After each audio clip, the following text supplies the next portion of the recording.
ഓം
സഹനാവവതു സഹനൗ ഭുനക്തു സഹ വീര്യം കരവാവഹൈ തേജസ്വിനാവധീതമസ്തു മാ വിദ്വിഷാവഹൈ.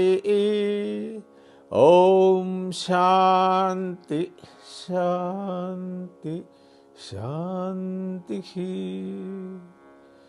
ഓം നാരായണം പത്മഭൂം വസിഷ്ഠം ശക്തിം ച തൽപുത്രപരാശരം ച വ്യാസം ശുഗം ഗൗഡപദം മഹാന്തം ഗോവിന്ദയോഗീന്ദ്രമഥാസ്യ ശിഷ്യം ശ്രീശങ്കരാചാര്യമഥാസ്യ പത്മപാദം ച ഹസ്താമലകം ച ശിഷ്യം തം തോടകം വാർത്തികകാര്യമന്യാനസ്മദ്ഗുരും സന്തതമാനതോസ്മി.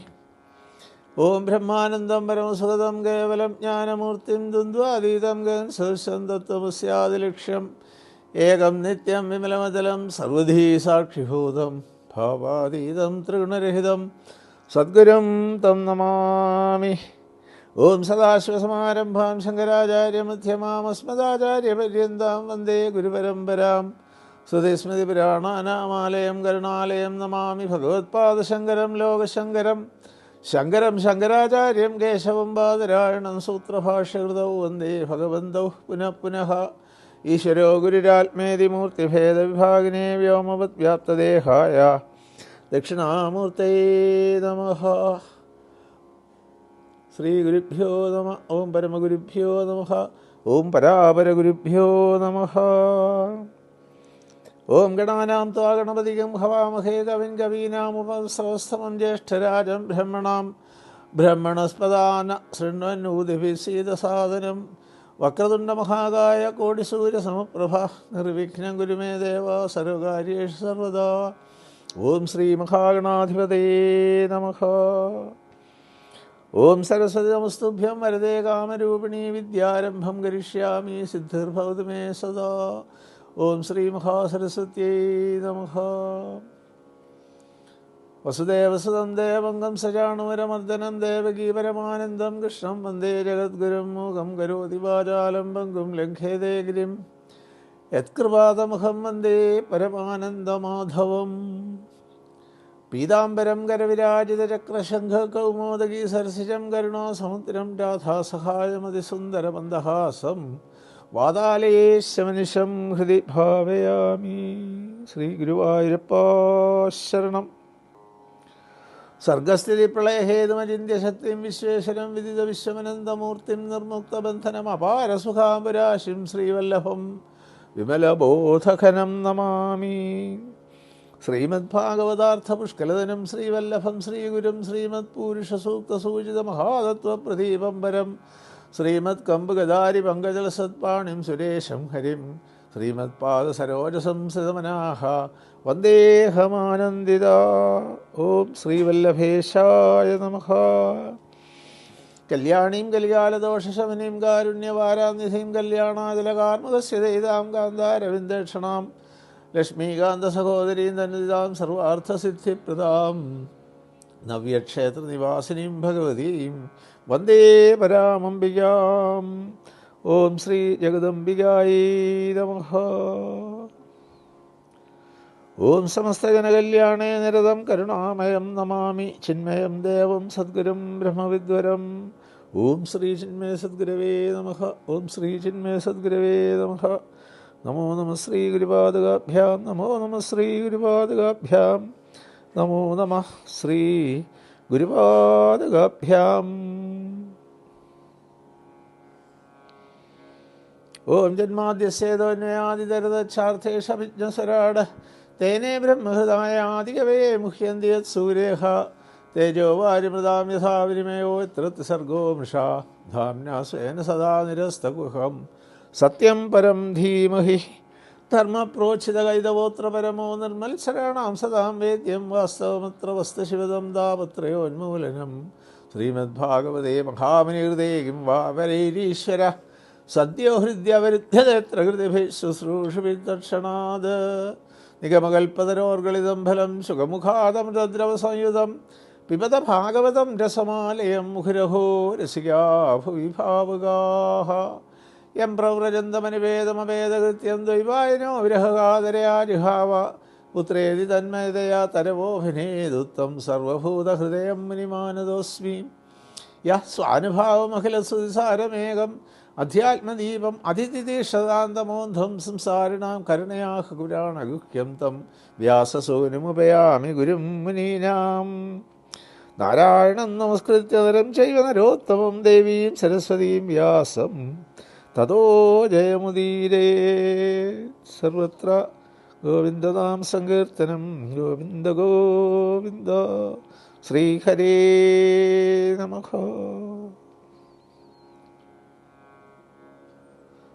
വന്ദേ ദന്തവ്രജസ്ത്രീണാം ബാദരേണമഭീഷ്ണശഃ യാസാം ഹരിയഥോദ്ഗീതം പുനാതി ഭുവനത്രയം.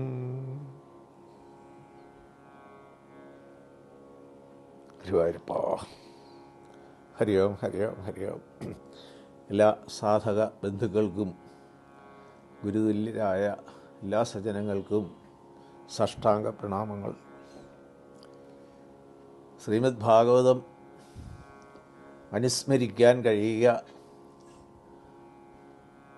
അതും പ്രത്യേകിച്ച് ഗോപികമാരുടെ വാക്കുകളെ അനുസ്മരിക്കാൻ കഴിയുക, അതിന് കിട്ടുന്ന അവസരം ജീവിതത്തിലെ ഏറ്റവും ധന്യ മുഹൂർത്തങ്ങളിൽ ഒന്നാമത്തേതായിട്ട് സൂചിപ്പിക്കാം. സമസ്ത സാരസംഗ്രഹഭൂതം, സമസ്ത വേദാന്ത സാരസംഗ്രഹഭൂതം എന്നാണ് ഭാഷ്യകാരൻ ഭഗവാൻ ശ്രീശങ്കര ഭഗവത്പാദർ ഭഗവത്ഗീതയെ വിശേഷിപ്പിച്ചത്. കാരണം ഭഗവാൻ ഭാഷ്യകാരൻ ശ്രീമദ് ഭാഗവതത്തെ വ്യാഖ്യാനിച്ചിട്ടില്ല നമ്മുടെ അറിവിൽപ്പെട്ടിടത്തോളം. പക്ഷേ ശ്രീമദ് ഭഗവത്ഗീതയ്ക്ക് ആചാര്യൻ കൊടുത്ത വിശേഷണം ഇതാണ്: സമസ്ത വേദാന്ത സാരസംഗ്രഹ ഭൂതം. വേദവ്യാസൻ, അതേ വേദവ്യാസ ഭഗവാൻ ശ്രീമദ് ഭാഗവതത്തെക്കുറിച്ച് നാരദർക്ക് ബോധ്യപ്പെടുത്തി കൊടുത്തു. സനകാദികൾ വഴി ഇത് ഭഗവത്ഗീതയോ ഉപനിഷത്തോ ഒന്നുമല്ല, അതിൻ്റെയൊക്കെ സാരത്തിൽ നിന്നുണ്ടായതാണ്, ബ്രഹ്മസംഹിതമാണ്. ഇതം ഭാഗവതം നാമ പുരാണം ബ്രഹ്മസംഹിതം. ഇവിടെ ശബ്ദത്തിന് വേദം എന്നർത്ഥം. വേദതുല്യമാണ്, വേദത്താൽ അംഗീകരിക്കപ്പെട്ടതാണ്, duly endorsed and authenticated by വേദ, ബ്രഹ്മസംഹിതം. അതുകൊണ്ട് ശ്രീമദ് ഭാഗവതത്തിന് തുല്യമായിട്ട് ശ്രീമദ് ഭാഗവതം മാത്രമേ ഉള്ളൂ, മറ്റൊന്നും വേണ്ട. ശ്രീമദ് ഭാഗവതം കയ്യിലുള്ളപ്പോൾ എന്തിന് അന്യശാസ്ത്രങ്ങളെ ആശ്രയിക്കുന്നു എന്ന് ഉറപ്പായിട്ട് സൂചിപ്പിക്കും. അതാണ് ശ്രീമദ് ഭാഗവതത്തിൻ്റെ മഹിമ. അതിൽ കഴിഞ്ഞ ദിവസം നമ്മൾ അനുസ്മരിച്ചതുപോലെ സാക്ഷാൽ ശ്രീനാരദൻ ഭക്തിക്ക് സൂത്രം എഴുതിയപ്പോൾ രണ്ട് കാര്യങ്ങൾ ഉറപ്പായിട്ട് നമ്മെ ഓർമ്മിപ്പിച്ചു. ഒന്ന്, എന്താണ് ഭക്തി? പരമ പ്രേമ രൂപം. ഇന്നലെ നമ്മൾ കണ്ടു, ഇഷ്ടം, സ്നേഹം, പ്രേമം, ഭക്തി. 4 തലങ്ങൾ, മനസ്സിൻ്റെ 4 ഭാവങ്ങളെയാണ് ഇതൊക്കെ സൂചിപ്പിക്കുന്നത്. അത് ഒന്നിനൊന്നിന് മെച്ചപ്പെട്ടതാകും. ഉത്കൃഷ്ടമായ സ്നേഹമാണ് പ്രേമമാകുന്നത്. ഉത്കൃഷ്ടമായ പ്രേമമാണ്, അതാണ് പരമപ്രേമരൂപ, അതാണ് ഭക്തി. അതിനൊരു ഉദാഹരണം കൊടുക്കണം. അവിടെ ഉദ്ധവരോട് ഉറപ്പായിട്ട് പറഞ്ഞു, എന്താ പ്രേമം? ഗോപികമാരുടെ പ്രേമമാണ്. സാക്ഷാൽ ഭഗവാൻ പോലും ശ്രീനാരദനെയാണ് ഉദ്ധരിച്ചുകൊണ്ട് സൂചിപ്പിക്കുന്നത്. എന്താണ് ഭക്തി? പരമപ്രേമരൂപ. അതാരെ കണ്ടു പഠിക്കണം? ഉദാഹരണം എപ്പോഴും കണ്ടു പഠിക്കാനും കേട്ട് പഠിക്കാനും ഉള്ളതാണല്ലോ. നമ്മളെ ബോധ്യപ്പെടുത്താനാണ് ഉദാഹരണങ്ങൾ പറഞ്ഞു. യഥാ വ്രജഗോപികവാനാം. ഗോപികമാരുടെ ഭക്തിയെയാണ് ഏറ്റവും ഉത്കൃഷ്ടമായ ഭക്തിക്ക് ഉദാഹരണമായിട്ട് ആ ഗോപികമാരുടെ വാക്കുകളെ ചിന്തിക്കാനും ഭഗവാൻ അതിന് പറഞ്ഞ കാര്യങ്ങൾ ചിന്തിക്കാനും ഉദ്ധവർക്ക്, ബുദ്ധിസത്തമനായ ഉദ്ധവർക്ക് ആ ഗോപികമാരുടെ പാദധൂളികളെ ഞാൻ എപ്പോഴും നമസ്കരിക്കുന്നു എന്ന് പറയാനും ഇടയായ ഭാഗമാണ് നമ്മൾ കണ്ടുകൊണ്ടിരിക്കുന്നത്. അതിൽ രാസലീലാ ഭാഗം ഏതാണ്ട് നമ്മൾ കണ്ടു. 29 മുതൽ 33 വരെയുള്ള 5 അധ്യായങ്ങളെയാണ് രാസ പഞ്ചാധ്യായി എന്ന് സൂചിപ്പിക്കുക. അത് ഏതാണ്ടൊരു വിഹഗ വീക്ഷണം എന്ന പോലെ, പലപ്പോഴും പറയുന്നത് പോലെ ഭാഗവത്തെ വ്യാഖ്യാനിക്കാനും വിചിന്തനം ചെയ്യാനും ഒന്നും നമ്മൾ ആളല്ല. പിന്നെ ഭാഗവതം പഠിച്ചുകൊണ്ടേയിരിക്കുക. അപ്പോൾ ഇങ്ങനെ പഠിക്കുന്ന കൂട്ടത്തിലുണ്ടാകുന്ന കുറച്ച് ചിന്തകൾ പങ്കുവയ്ക്കുക മാത്രം. അത് സജ്ജനങ്ങൾക്ക് പ്രയോജനപ്പെടുമ്പോൾ അത് നമുക്ക് തന്ന ഗുരുദേവൻ ഏൽപ്പിച്ച ഒരു ദൗത്യം. അതുകൊണ്ട് ഇന്ന് നമ്മൾ 35-ാമത്തെ അധ്യായത്തിലുള്ള യുഗളഗീതം എന്ന ഭാഗമാണ് ഇന്ന് ചിന്തിക്കുന്നത്. യുഗളം എന്ന വാക്കിന് ഇംഗ്ലീഷിൽ പറയുന്ന പെയർ, ജോഡി എന്നാണ് അർത്ഥം സൂചിപ്പിക്കുന്നത്. വടക്കേന്ത്യയിലോട്ടൊക്കെ പോയി കഴിഞ്ഞാൽ യുഗളമൂർത്തിയെയാണ് ആരാധിക്കുന്നത്. രാധയും കൃഷ്ണനെയും കൂടെയാണ് അവിടെ ആ വിഗ്രഹങ്ങളെല്ലാം നമ്മൾ കാണുന്നത്. അപ്പോൾ യുഗളം എന്ന് പറഞ്ഞാൽ പെയർ. അപ്പോൾ ഇവിടെ യുഗളഗീതത്തിൻ്റെ പ്രത്യേകത, ഗോപികമാർ നേരത്തെ കണ്ടതുപോലെ തന്നെ പൂർവാപര ബന്ധമില്ലാതെ ഓരോരുത്തരും അവരവരുടെ, കാരണം വികാരം, ഭക്തി തീർച്ചയായിട്ടും മനസ്സിൻ്റെ വികാര തലത്തിൻ്റെ ഒരു ഉയർന്ന തലം തന്നെയാണ് ഭക്തി, യാതൊരു സംശയമില്ലാതെ. ആ തലത്തിൽ വികാരപരമായിട്ട് നമ്മൾ സംസാരിക്കുമ്പോൾ അവിടെ വിവേകത്തിന് വലിയ പ്രസക്തിയില്ല. അതുകൊണ്ടൊരു ഓർഗനൈസ്ഡായിട്ട് കൃത്യമായിട്ടൊരു തോട്ട്ഫുൾ അങ്ങനെയല്ല എന്നർത്ഥം. ഓരോരുത്തരും അവർ ഇങ്ങനെ പല കാര്യങ്ങൾ പറയുക. അങ്ങനെ പറയുമ്പോൾ ഒരാൾ പകുതി പറഞ്ഞു കഴിയുമ്പോൾ നിൽക്കി ഇല്ല, നമ്മൾ സംസാരങ്ങൾ നിൽക്കി ബാക്കി ഞാൻ പറയാം. അങ്ങനെയുള്ള ഒരു അൺമാച്ച്ഡ് യുണീക്ക് ചാപ്റ്ററാണ് യുഗളഗീതം. കുറച്ച് ഭാഗങ്ങൾ നമുക്കതിൽ ചിന്തിക്കാൻ കഴിയട്ടെ. നല്ല ചിന്തകൾ ഉള്ളിലുണ്ടാകാനും അവ നല്ല വാക്കുകളായി പുറത്തേക്ക് വരാനും സർവാന്തര്യാമിയായ ശ്രീ ഗുരുവായൂരപ്പൻ്റെ കാരുണ്യം ഉണ്ടാകട്ടെ, സരസ്വതി ദേവിയുടെ അനുഗ്രഹം ഉണ്ടാകട്ടെ. സർവോപരി 40-ലധികം വർഷങ്ങളായിട്ട് നമ്മയാണ് അനുഗ്രഹിച്ചുകൊണ്ടേയിരിക്കുന്ന ഗുരുനാഥൻ്റെ കാരുണ്യം, അതേപോലെ ശ്രോതാക്കളായിരിക്കുന്ന ഇനിയും ശ്രോതാക്കളാകാൻ പോകുന്ന ആയിരക്കണക്കിന് സജ്ജനങ്ങളുടെ സത്ശ്രദ്ധയും ഉണ്ടാകട്ടെ എന്ന് പ്രാർത്ഥിക്കാം. ശ്രീശുക ഉവാച ഗോപ്യഃ കൃഷ്ണേ വനം യാതേ തമനുദ്രുതചേതസ കൃഷ്ണലീലാ പ്രഗായന്ത്യോ നിന്യുർ ദുഃഖേന വാസുരാൻ. എൻ്റെ ഈ ഒരു ആമുഖമായിട്ട് ശ്രീ സുബ്രഹ്മണ്യയുടെ വാക്കുകളാണ് കേൾക്കുന്നത്. കൃഷ്ണേ വനം യാതേ, കൃഷ്ണനും കൂട്ടരും ഒക്കെ വനത്തിലേക്ക് പോയി കഴിയുമ്പോൾ ഈ ഗോപികമാർ തം അനുദ്രുത ചേതസഹ, ശരീരം കൊണ്ട് രാമകൃഷ്ണന്മാരെ അനുഗമിക്കാൻ അവർക്ക് അനുവാദമില്ല. അതുകൊണ്ട് എന്തു ചെയ്യും? മനസ്സുകൊണ്ട്, അതാണ് അനുദ്രുത ചേതസ്. ചില ഭാഗങ്ങളിൽ വേദവ്യാസ ഭഗവാൻ ഉപയോഗിക്കുന്ന വാക്കുകൾ അതിന് ഒരു സബ്സ്റ്റിറ്റ്യൂട്ട് ചെയ്യാൻ ഒരു വാക്കുണ്ടാവില്ല. അതുപോലുള്ള വിശേഷണങ്ങളാണ് ആണ് ഇവിടെ സൂചിപ്പിച്ച വാക്ക്. അനുദ്രുത ചേതസഹ. ആ കൃഷ്ണ സദാസമയം അവർക്ക് കൃഷ്ണസ്മരണയാണ് എന്ന് ഒരു പാട്ടിൽ സൂചിപ്പിക്കും. വെണ്ണയും പാലും ഒക്കെ കൊടുക്കാൻ പോകുമ്പോൾ അവരിങ്ങനെ അതിൽ ലയിച്ചു പോകുന്നുണ്ട്. കൃഷ്ണനെ വേണോ എന്നൊക്കെയാണ് വിളിച്ച് ചോദിക്കുന്നതെന്നാണ്. എപ്പോഴും അവർക്ക് ഈ ഒരു ചിന്തയല്ലാതെ ഒരു പാട്ടില്ലേ അങ്ങനെ സൂചിപ്പിക്കും, രാമകൃഷ്ണ ദാമോദര എന്നിപ്രകാരം.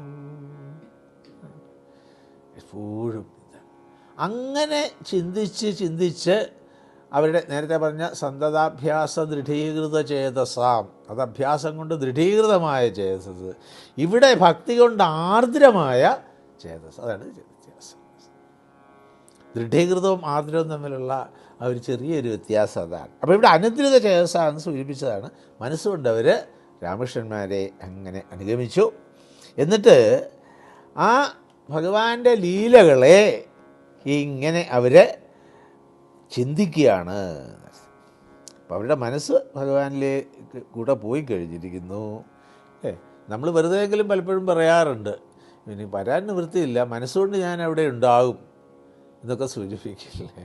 അപ്പം മനസ്സുകൊണ്ട് ഗോപികമാർ പിന്തുടർന്നു. അത് ഈ രാസലീല കഴിഞ്ഞ് ഉള്ള ഭാഗത്ത് അതിനിടയ്ക്ക് അധ്യായം സൂചിപ്പിക്കുന്നുണ്ട് വേറൊരു കഥ, അതിലേക്ക് നമ്മൾ പോകുന്നില്ല. എന്തായാലും പകൽ സമയം വരെ ഇങ്ങനെ ചിലവാക്കിക്കൊണ്ടിരിക്കുക. 12 യുഗളങ്ങളാണിതിൽ. അപ്പോൾ 24 ശ്ലോകങ്ങൾ ഓരോന്നോരോന്ന് ചേർത്തിട്ട് യുഗളം.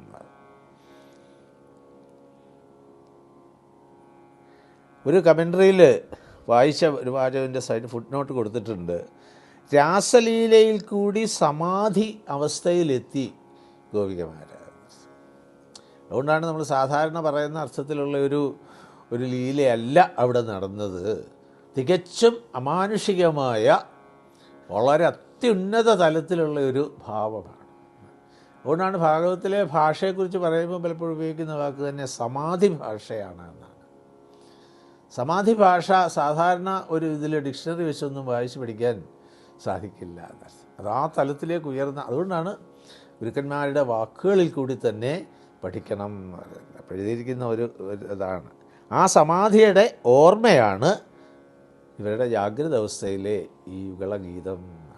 ആ ഒരു ഇതിൻ്റെ ഇങ്ങനെ ലഹരി എന്നൊക്കെ വേണേൽ പറയാമെന്ന്. പണ്ടടുത്ത് പറഞ്ഞു വന്നപ്പോൾ പെട്ടെന്ന് വന്ന വാക്കാണ്, എന്തുകൊണ്ട് ലഹരി ആളുകൾക്ക് ഇഷ്ടപ്പെടുന്നു? അതിൽ ഹരിയുണ്ട്. ലഹരി ഇഷ്ടപ്പെടാനുള്ള കാരണം അതിൽ ഹരിയുണ്ട്. അതുപോലെ ആ ഭക്തിയുടെ ആ ഒരു ആനന്ദ ലഹരിയിലിരിക്കുന്ന അവരുടെ വാക്കുകളെയാണ് ഇവിടെ സൂചിപ്പിക്കുന്നത് എന്ന് പറഞ്ഞു. അങ്ങനെ ഈ 2 ശ്ലോകം ഓരോ ഗോപികൾ മാറി മാറി പാടുന്നതാണ്. അതും നേരത്തെ ആ ഗോപികാഗീതം പറഞ്ഞ പോലെയാണ്, ഒരു പ്രത്യേക വൃത്തത്തിലാണ് അത് എഴുതപ്പെട്ടിരിക്കുന്നത്.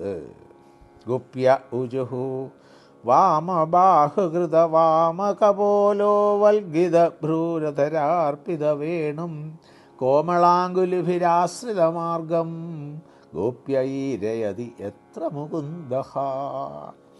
ഇത് മുഴുവൻ ഇങ്ങനെ അവരെ ഭാവനയിൽ കണ്ടിട്ട് മനസ്സുകൊണ്ട് അവരിങ്ങനെ ഭഗവാനെ, അപ്പോൾ അവിടെ ചെന്ന് ഭഗവാൻ ഇന്ന രീതിയിലൊക്കെ കാര്യങ്ങൾ ചെയ്തു എന്നിങ്ങനെ അവർ ഭാവിക്കുകയാണ്.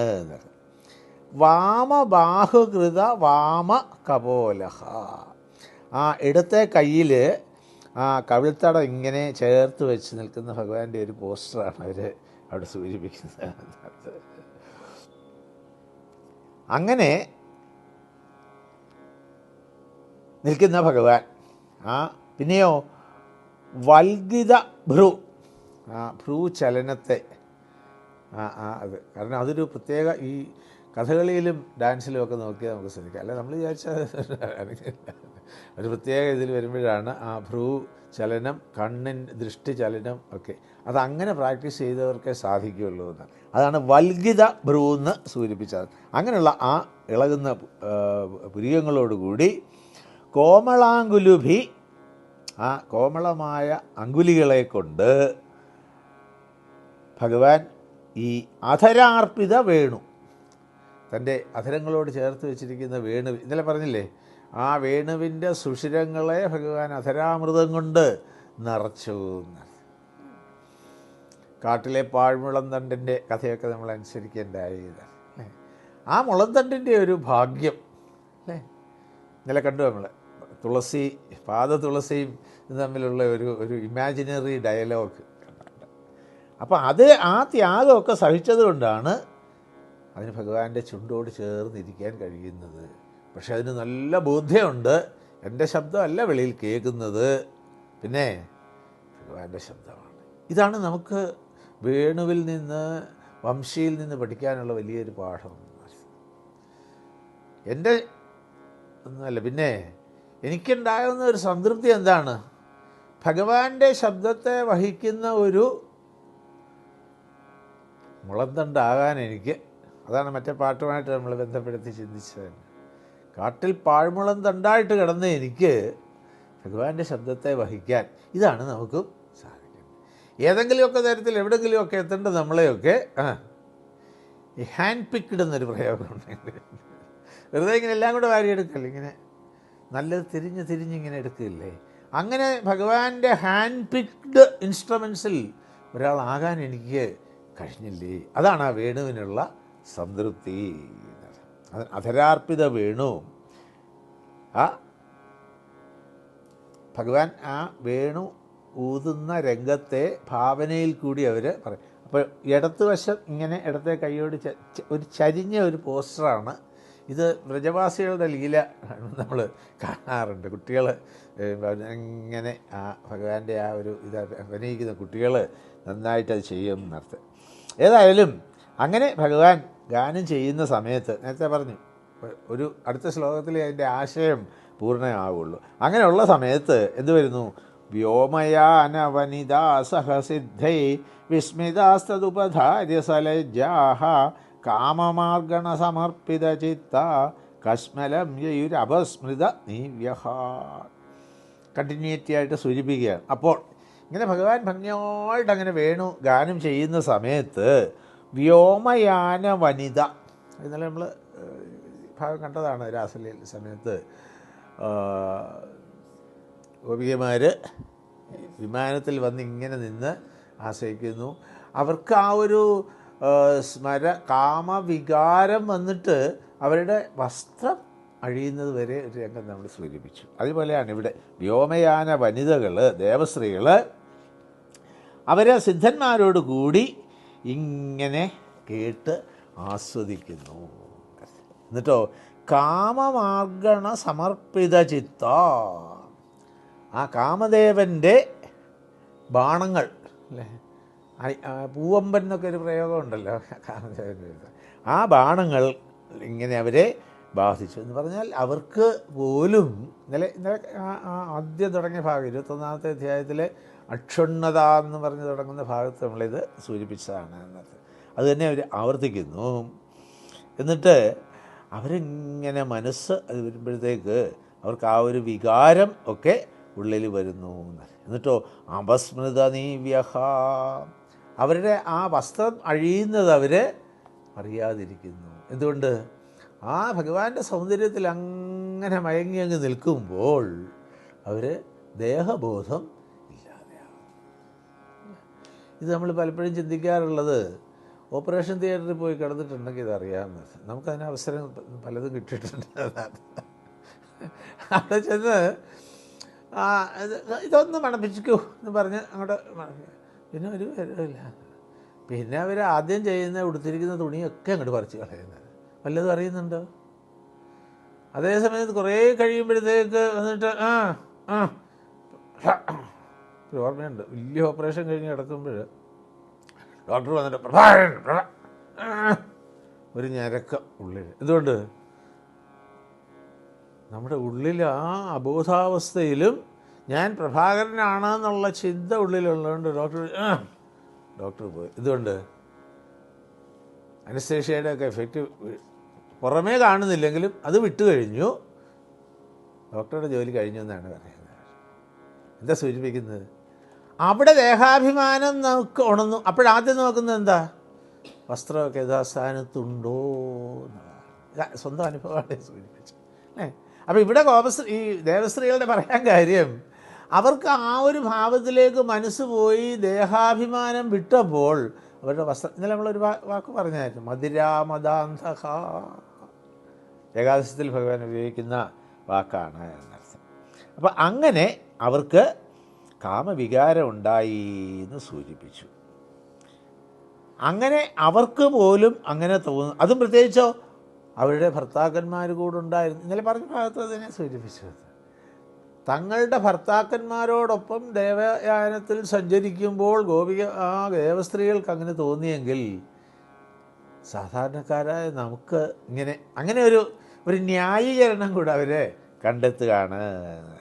അതുകൊണ്ട് നമുക്കെങ്ങനെ ഭഗവാന്റെ വിരഹത്തെ സഹിക്കാൻ സാധിക്കും? അപ്പോൾ സ്വയം ഒരു ന്യായീകരണം കണ്ടെത്തുകയാണ്. നമുക്കിങ്ങനെ തോന്നുന്നതിൽ അതിശയമൊന്നുമില്ല. ഹന്തചിത്രമബലാശൃണുതേദം ഹാരഹാസൗരസി സ്ഥിരവിദ്യുത് നന്ദസൂനുരയമാർത്തജനാനാം നർമ്മദോയർഹി കൂജിത വേണുഹു. എന്നിട്ട് അവരെ അങ്ങോട്ടും ഇങ്ങോട്ടും സംസാരിക്കുകയാണ്. ഹേ അബലാഹ, സ്ത്രീകൾ അബലയാണെന്ന് പറയാൻ പാടില്ല എന്നാണ്, പക്ഷേ ഭാഗവതത്തിൽ അങ്ങനെയാണ് പറഞ്ഞത്. അവർ തമ്മിൽ അങ്ങോട്ടും ഇങ്ങോട്ടാണ് പറഞ്ഞത്, അതുകൊണ്ട് പിന്നെ പരാതിയില്ലല്ലോ. സ്ത്രീകൾ തന്നെ അങ്ങോട്ട് പറഞ്ഞു ഏയ് അബലാഹ. എന്തുകൊണ്ട് അവിടെ അബല എന്നുള്ള വാക്കിന് ബലമില്ലാത്തവർ നമ്മൾ എടുക്കണ്ട, ഭഗവാനാകുന്ന ബലത്തിൽ ഉറപ്പ് വന്നവരെന്ന് അങ്ങോട്ട് എടുത്തോളൂ, അപ്പോൾ ശരിയായി. ഹേ അബലാഹ, ഇത് കേൾക്കൂ, എന്താ സംഭവിച്ചിരിക്കുന്നത് അവിടെ? ഭഗവാൻ ഹാരഹാസ ഉരസി, ഭഗവാന്റെ ആ അണിഞ്ഞിരിക്കുന്ന മാലയുടെ അല്ലേ, ആ പല തരം പൂക്കളെ ഒന്നിച്ച് ചേർത്ത് ഭഗവാനെ, ഇന്നലെ വൈജയന്തി മാല എന്നൊക്കെ നമ്മൾ പറഞ്ഞത് അതാണ് എന്നത്. ആ മാല ഭംഗിയായിട്ട് ഉരസി കാണുന്നു. സ്ഥിരവിദ്യുത്, അവിടെ മിന്നലിൻ്റെ ശോഭ എടുത്ത് സൂചിപ്പിക്കുന്നു എന്നത്. ആ തിളക്കവും കൂടെ വരുമ്പോൾ എന്ത് സംഭവിക്കുന്നു? ആ ആർത്തജനാനാം നർമ്മദഹ, ആർത്തന്മാർ ദുഃഖിക്കുന്നവർ, ഭൗതികമായ ഏതെങ്കിലുമൊക്കെ കാര്യങ്ങൾ ഓർത്ത് അത് ഒരു തലത്തിൽ പറയുമ്പോൾ ആധ്യാത്മിക തലത്തിലേക്കും വ്യാഖ്യാനിക്കുന്നുണ്ട്. നേരത്തെ നമ്മൾ ഇന്നലെ കണ്ടതാണ് അർത്ഥാർത്ഥി ജിജ്ഞാസി ജ്ഞാനം, 4 തരം സുഹൃത്തുക്കളെക്കുറിച്ച് പറയുന്ന ഭാഗത്ത്. അവിടെ ഈ ആർത്തൻ എന്നുള്ളത് ഒരു തുടക്കക്കാരെയാണ് സൂചിപ്പിക്കുന്നത്. ആർത്തൻ ദുഃഖത്തിന് വേണ്ടിയിട്ട്, ദുഃഖശമനത്തിന് വേണ്ടിയിട്ട് ഭഗവാനെ പ്രാർത്ഥിക്കുന്നു. അത് ഈ രീതിയിലും അതിനൊരു വ്യാഖ്യാനം കൊടുക്കുന്നു. പ്ലെയിൻ മീനിങ്ങിൽ ഭൗതികമായ ദുഃഖം, ദേഹത്തിൻ്റെ അസ്വസ്ഥത തീർക്കണം, വീട്ടിലെ പ്രശ്നങ്ങൾ, അത് ഇത് എന്നുള്ള അതൊക്കെ ആർത്താനാമാർത്തിഹന്താരം അങ്ങനെ പ്രയോഗമുണ്ടാകും. മറ്റൊരു തരത്തിൽ പറയുന്നത് ഭക്തിയുടെ ആ ഒരു ഭാവം വർദ്ധിച്ചു കഴിയുമ്പം എന്തുകൊണ്ട് എനിക്കിത് സാധിക്കുന്നില്ല, ഈ അത് വരും. അതൊരു ദുഃഖമാണ്, ആധ്യാത്മിക തലത്തിലുള്ളൊരു ദുഃഖമായിട്ട്. എന്തുകൊണ്ട് എനിക്ക് ആ ദുഃഖത്തിന് ഭഗവാൻ പരിഹാരം. അപ്പോൾ അവനെ പിന്നെ അർത്ഥാർത്ഥിയാകും. എന്തർത്ഥം?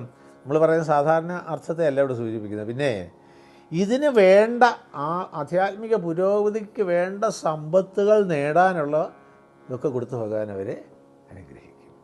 അപ്പോഴെന്ത് സംഭവിക്കും? ആർത്തൻ അർത്ഥാർത്ഥിയാകും, അർത്ഥാർത്ഥിയിൽ നിന്ന് ജിജ്ഞാസുവാകും.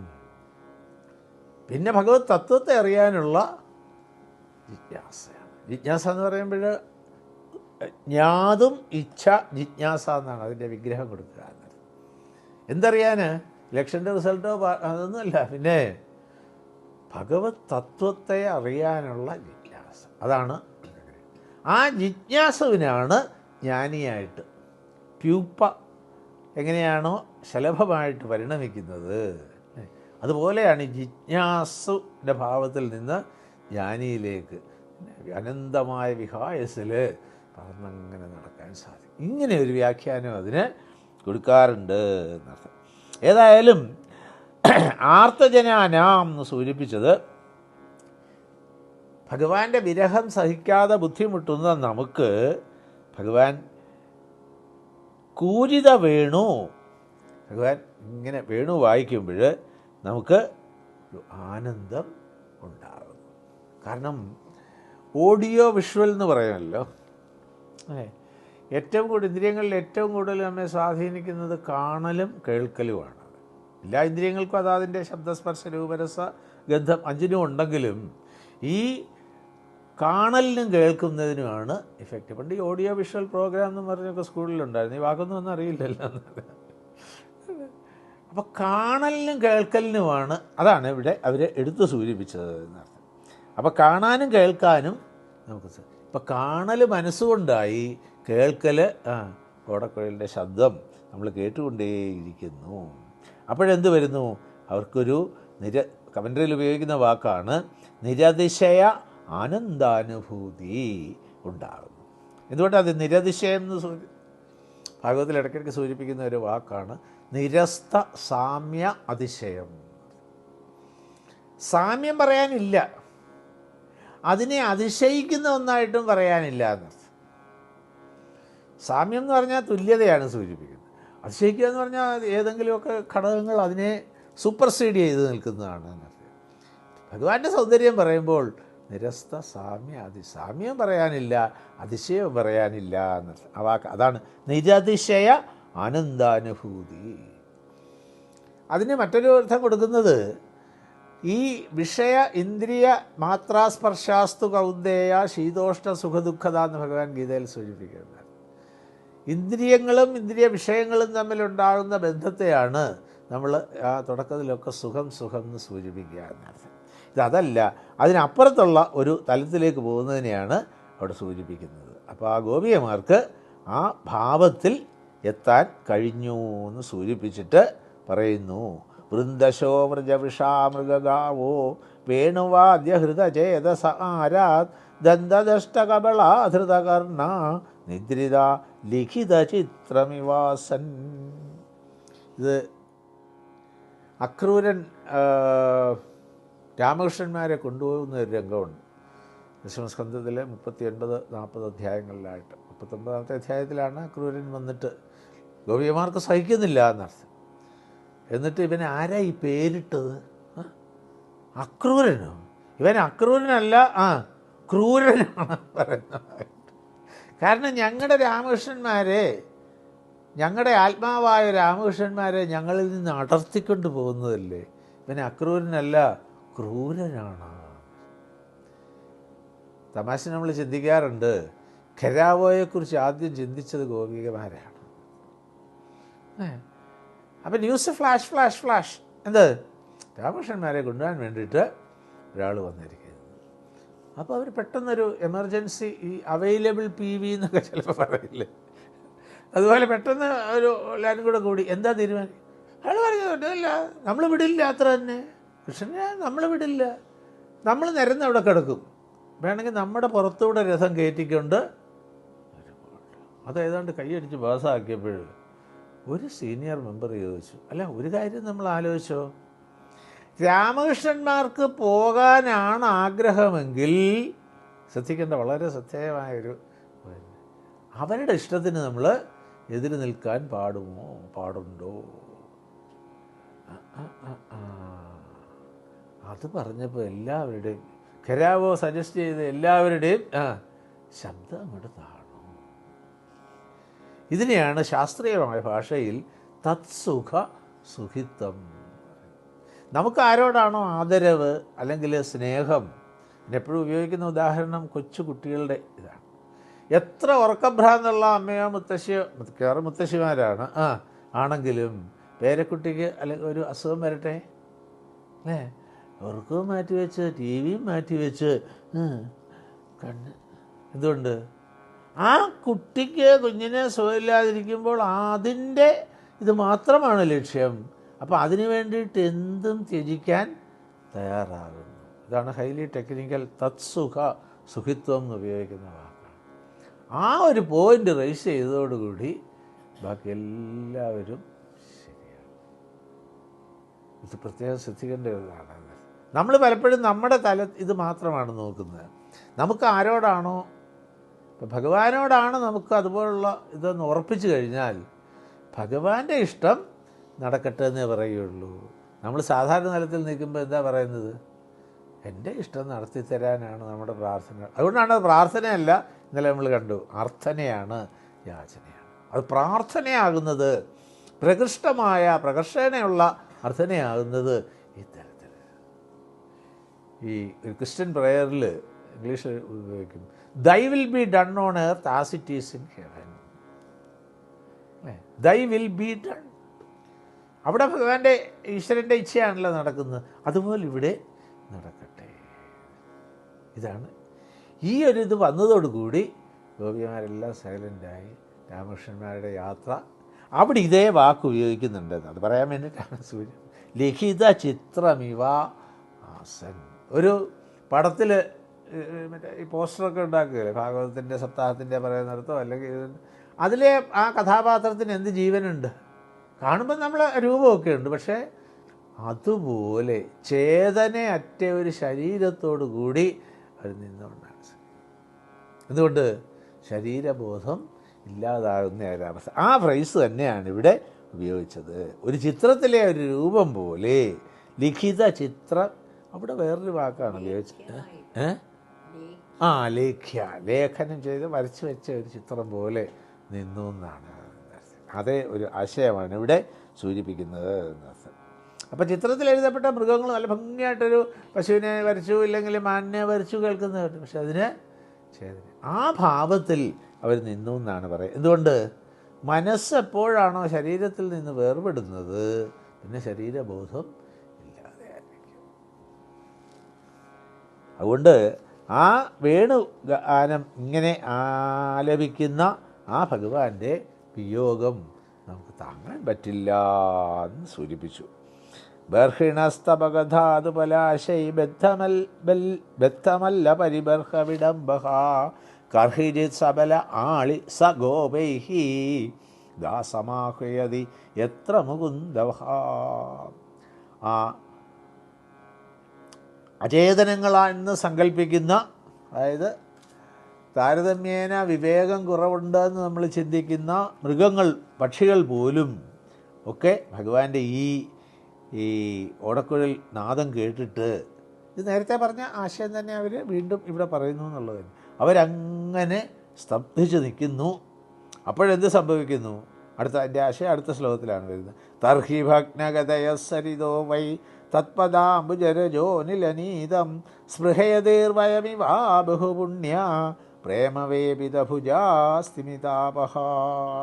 ആ വേണുകാരൻ എങ്ങനെ കേട്ട് നിൽക്കുമ്പോൾ ആ കാറ്റിൽ കൂടി ഭഗവാന്റെ പാദപത്മങ്ങളിലെ രജസ് വരുന്നതായിട്ട് അവർ ഭാവിക്കുന്നു. എന്നിട്ട് അത് ഇവർക്കൊക്കെ സ്വീകരിക്കാൻ കഴിയുന്നു, പക്ഷെ നമുക്കത് സാധിക്കുന്നില്ലല്ലോ. എന്തുകൊണ്ട്? ആ ബഹുപുണ്യ, അവരൊക്കെ പുണ്യം ചെയ്തവരാണ്. അതുകൊണ്ടാണ് കാട്ടിലെ മയിൽപ്പേടകൾക്കും ചെടികൾക്കും ഒക്കെ ഇത് സാധിക്കുന്നത്. നമുക്ക് പുണ്യം ഇല്ലാതെ പോയല്ലോ. അതാണ് ആ ബഹുപുണ്യ. സാറിന് അധികം കാണാത്തൊരു പ്രയോഗമാണ് അവിടെ എന്നർത്ഥം. പ്രേമ വേപിതഭുജാഹ, ഭഗവാന്റെ ആ സുന്ദരമായ ആ സപ്രേമ വേപിതഭുജ, ആ പ്രേമം കൊണ്ട് ഇളകുന്ന കൈകളെയും ഒക്കെ അവരിങ്ങനെ കാണുന്നു. ഇത് നമുക്ക് ആസ്വദിക്കാൻ കഴിയുന്നില്ലല്ലോ എന്ന ഒരു ദുഃഖം. വിരഹ ദുഃഖത്തിൻ്റെ മാറ്റുകൂട്ടുന്ന പ്രസ്താവനകൾ എന്ന് കാണാം. അനുചരൈ സമനുവർണിത വീര്യ ആദിപൂരുഷൈവാചലഭൂതി വനചരോ ഗിരിതടേഷു ചരന്തിർ വേണുനാഹ്വയതി ഗാ സ യദാഹി. ആ മഹാവിഷ്ണുവിനെ വേർപിരിയാതെ നിൽക്കുന്ന മഹാലക്ഷ്മി, അതാണ് അവിടെ പ്രത്യേകമായിട്ട് സൂചിപ്പിച്ച ഒരു പോയിൻ്റ്. അതാണ് ഈ ഭാര്യാഭർത്തൃ ബന്ധത്തെ സൂചിപ്പിക്കുമ്പോൾ പലപ്പോഴും സൂചിപ്പിക്കുന്നതാണ്, എങ്ങനെയാണോ മഹാലക്ഷ്മി ഭഗവാനെ പരിചരിച്ചത്, എങ്ങനെയാണോ പാർവതീദേവി മഹാദേവനെ പരിചരിച്ചത്, ഇത് രണ്ടുമാണ് അവിടെ ഐഡിയൽ ഹസ്ബൻഡ് ആൻഡ് വൈഫ് റിലേഷനിൽ സൂചിപ്പിക്കുന്നത് പറയുന്ന ഉദാഹരണമാണ് എന്നർത്ഥം. ഇവിടെ അതുപോലെയാണ്. അതുപോലെ വിട്ടുപിരിയാതെ ഇരിക്കുന്നു. വിട്ടുപിരിഞ്ഞിരിക്കുന്നു എന്ന് മറ്റുള്ളവർക്ക് തോന്നുന്ന സമയത്തും, അല്ലേ, സീതാവിരഹമൊക്കെ പറയുമ്പോൾ സൂചിപ്പിക്കാറുണ്ട് എന്ന്. മറ്റുള്ളവരുടെ ദൃഷ്ടിയിലാണ് വേർപെട്ടതായിട്ട് തോന്നുന്നത്, പക്ഷേ അവരുടെ ദൃഷ്ടിയിൽ ഇത് അങ്ങനൊരു വേർപാടേ ഇല്ല. അതാണ് ഇവിടെ ഉദാഹരണം സൂചിപ്പിച്ചതെന്ന്. അങ്ങനെ ഇരിക്കുന്ന സമയത്തും അവർ ഭഗവാനെ ഇങ്ങനെ കീർത്തിച്ചുകൊണ്ടേയിരിക്കുന്നു. ഭഗവാൻ ഈ വേണുവിൽ കൂടി ഓരോരുത്തരുടെ പേര് വിളിക്കുന്നുണ്ട് എന്നാണ്. ഇത് നമ്മൾ വൃന്ദാവനത്തിൽ അവിടെ ഒരിടത്ത് പോയിടത്ത് ഇതുപോലെ പറഞ്ഞു പശുക്കളെ വിളിക്കുന്നത്. വേണുനാദത്തിൽ ഈ വേണുവിൽ കൂടി ഓരോ പശുക്കളെ പേര് പറഞ്ഞ് വിളിക്കുന്നതും ആ പശുക്കൾ അപ്പോഴപ്പോഴും ഓടി വരുന്നതും ആയ ഒരു സീനുണ്ട്. നമ്മൾ വൃന്ദാവനത്തിൽ ഒരിടത്ത് ചെന്നപ്പം കണ്ടതാണ്. ആ സ്ഥലത്തിൻ്റെ പേര് മറന്നുപോയി അവിടെ. അത് ശരിക്കും രാധാദേവിയുടെ സാന്നിധ്യം അനുഭവിച്ച സ്ഥലമാണെന്നാണ് പറയാൻ. കാരണം ഒരു മഹാത്മാവ് അവിടെ വന്നപ്പോൾ ഇതിൻ്റെ ഈ നിത്യചൈതന്യ ആ ഓർഡറിലുള്ള ഒരു ഇതാണ്. അദ്ദേഹം അവിടെ വന്നപ്പോൾ പാൽപ്പായസമൊക്കെ കൊടുത്ത് സൽക്കരിച്ചു അവിടെ ഉണ്ടായിരുന്ന ആൾ. പാൽപ്പായസം കഴിച്ചു കഴിഞ്ഞപ്പം ഈ വന്ന മഹാത്മാവ് ചോദിച്ചു, ഇത് എവിടെ നിന്നാണ് ഇത്? അത് ഇവിടെ ഒരു പെൺകുട്ടി കൊണ്ട് തന്നിട്ട് പോയതാണ്. ആ കുട്ടിയെ ഒന്ന് കാണാൻ സാധിക്കുമോ? അതിനെന്താ, ഇവിടെ അടുത്തുണ്ടല്ലോ. ഇവരും ഇവിടെ വന്നിട്ട് പോയി. അവിടുത്തെ പറഞ്ഞേ അങ്ങനെ ആ കുട്ടി കല്യാണം കഴിഞ്ഞ് ഇവിടുന്ന് പോയിട്ട് 4-5 വർഷങ്ങളായി. ആ കുട്ടിയുടെ രൂപത്തിൽ വന്നത് രാധാദേവിയായിരുന്നു. അത് ഈ മഹാത്മാവിന് മനസ്സിലായി, ഇത് സാധാരണ പാൽപ്പായസമല്ല, അതെന്തോ ഒരു ഡിവൈൻ ടേസ്റ്റാണത്. അങ്ങനെ അന്വേഷിച്ച് പോയപ്പോഴാണ് ശരിക്കും രാധാദേവി. ഇന്നും അവിടെ ഇന്നും നമ്മളവിടെ ചെന്നാൽ ഒരു തുള്ളിയെങ്കിലും പാൽപ്പായസം പ്രസാദമായിട്ട് കിട്ടും. ഞങ്ങൾക്കത് കിട്ടാൻ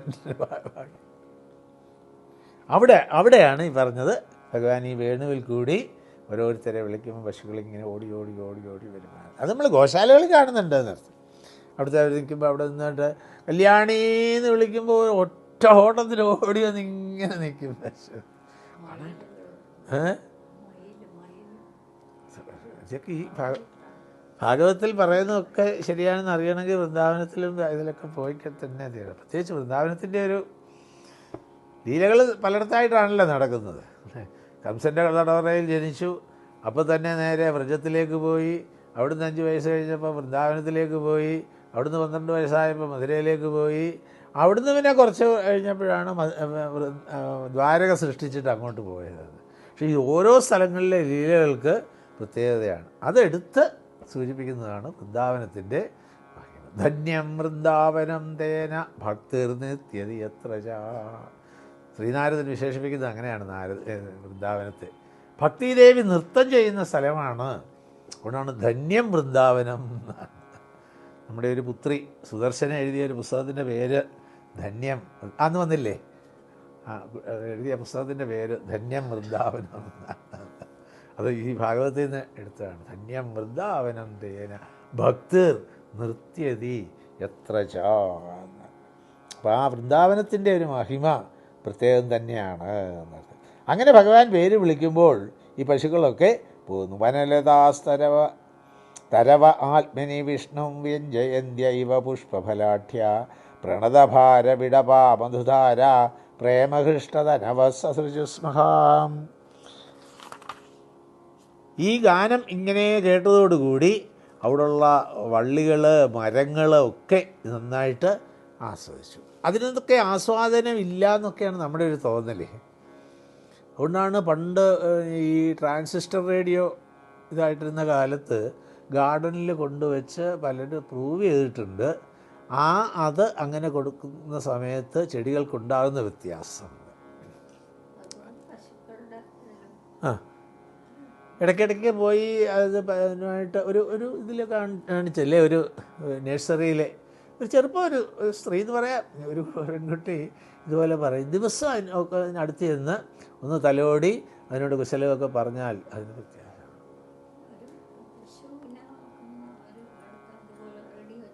വെച്ച് കൊടുത്ത് പ്രതികരണം നല്ലോണം ഉണ്ടത്. അങ്ങനെ പ്രതികരണം ഇല്ല എന്ന് വിചാരിക്കുന്ന ചെടികളും അതാണ് ഇവിടെ സൂചിപ്പിച്ചതാണ്. അതുമൊക്കെ അതിലൊക്കെ ഇല്ലാത്ത പുഷ്പിക്കാത്ത ഇതുപോലും പെട്ടെന്ന് പുഷ്പങ്ങളെ ധരിച്ചിരിക്കുന്നു. ഇങ്ങനെ എത്ര പെട്ടെന്നാണ്, ഇല്ലെങ്കിൽ അതിൻ്റെ ഒരു പ്രോസസ്സിനൊരു സമയമുണ്ട് എന്നർത്ഥം. മുട്ടാകാനും മുട്ട് വിടർന്ന് പൂവാകാനും പൂവത് ഫലമാകാനും ഒക്കെ. ഇത് ഭഗവാന്റെ വേണുനാദം കേട്ടതോടുകൂടി ഇതൊക്കെ വളരെ പെട്ടെന്ന് സംഭവിക്കുന്നു. ഈ മനോഹരനാദ സൗഖ്യത്തെ അനുഭവിക്കുന്ന ആ മഹാപുരുഷനെ ഈ ചെടികളൊക്കെ വന്ന് നമസ്കരിക്കുന്നുണ്ടോ എന്ന് തോന്നും. ഭാവനയാണ് അങ്ങനെ. ഈ വന്ന് ഇത് ഭഗവാൻ ബലരാമനോട് പറയുന്ന ഒരു രംഗമുണ്ട് മറ്റേ ഭാഗത്ത് നിന്ന്.